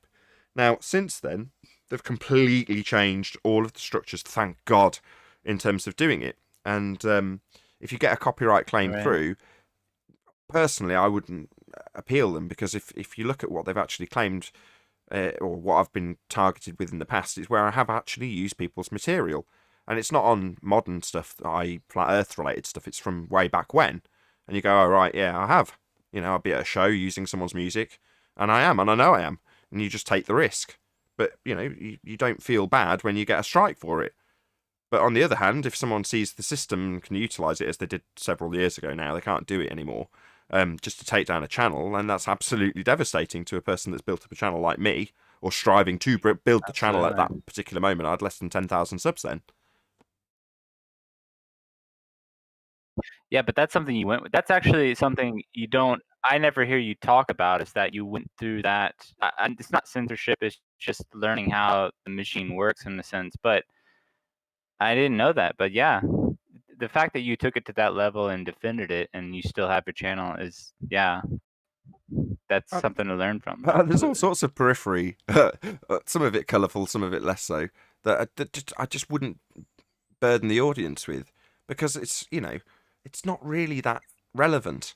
You know, that particular instance, all that the audience cares about is when's the debate going to be back on. That's all they cared about. Right. And I don't blame them. You know, no one's interested in your woes, you know, especially when they're happening, because how can you take it if you're telling somebody about it at the time? It's like, can you help me?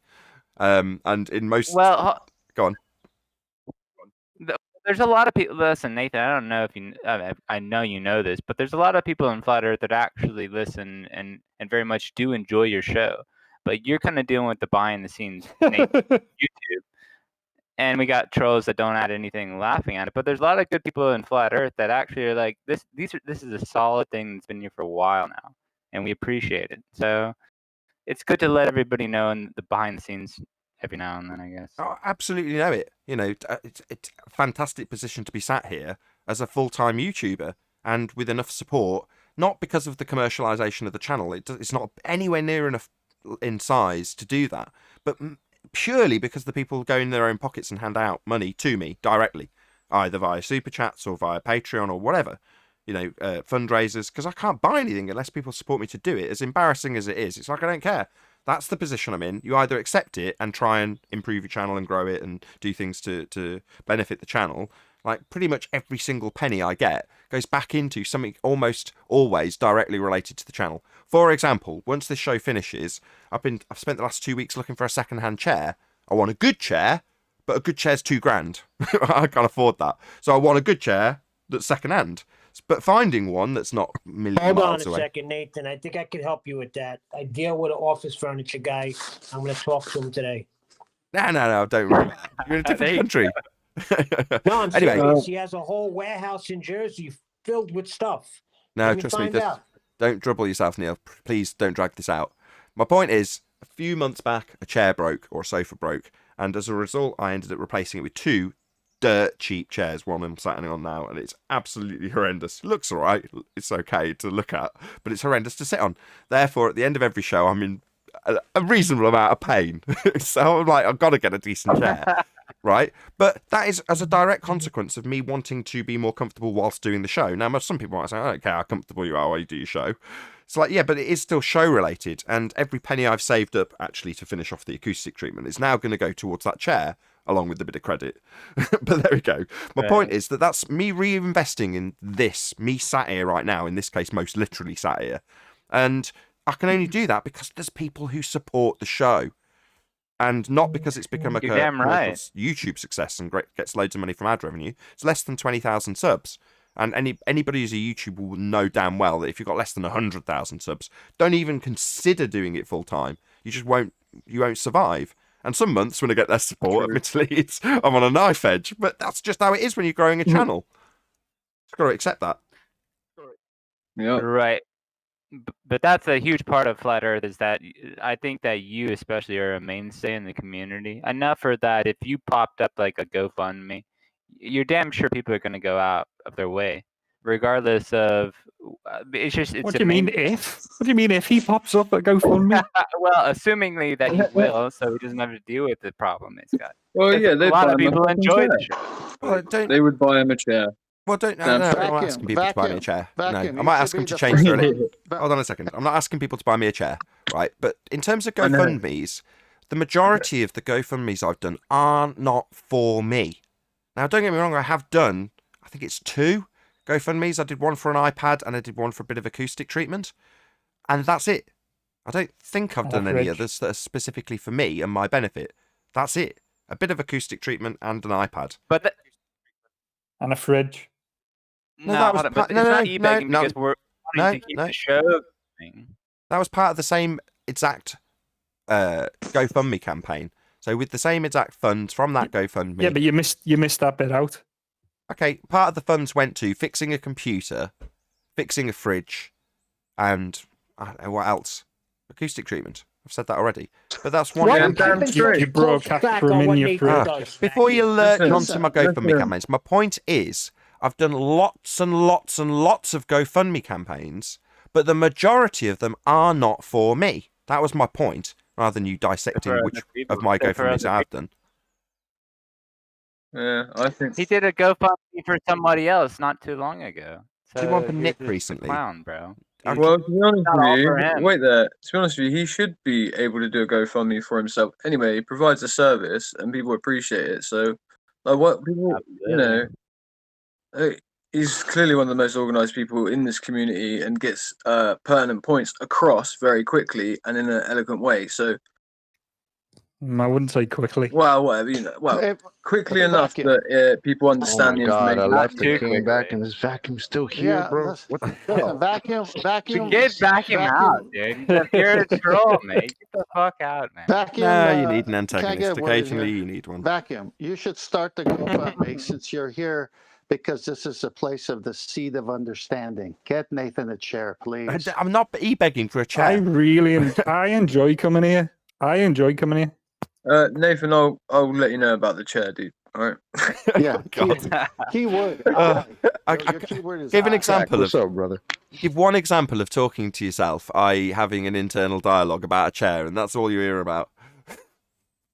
Yeah. I'm already bidding Don't for worry. one. Like, I'm an awkward.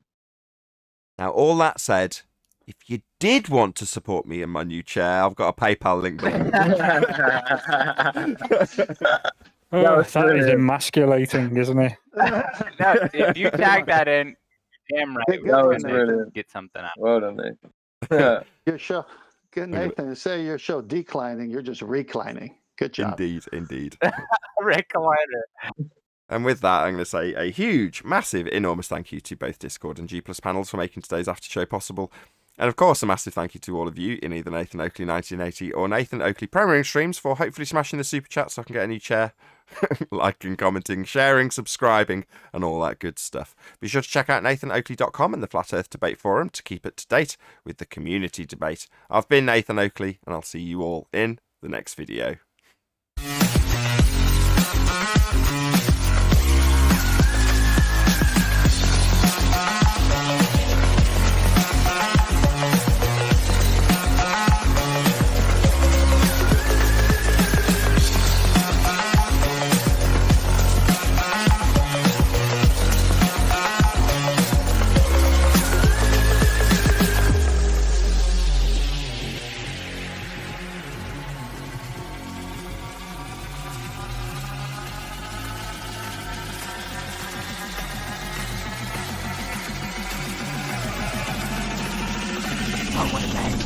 What a lovely day!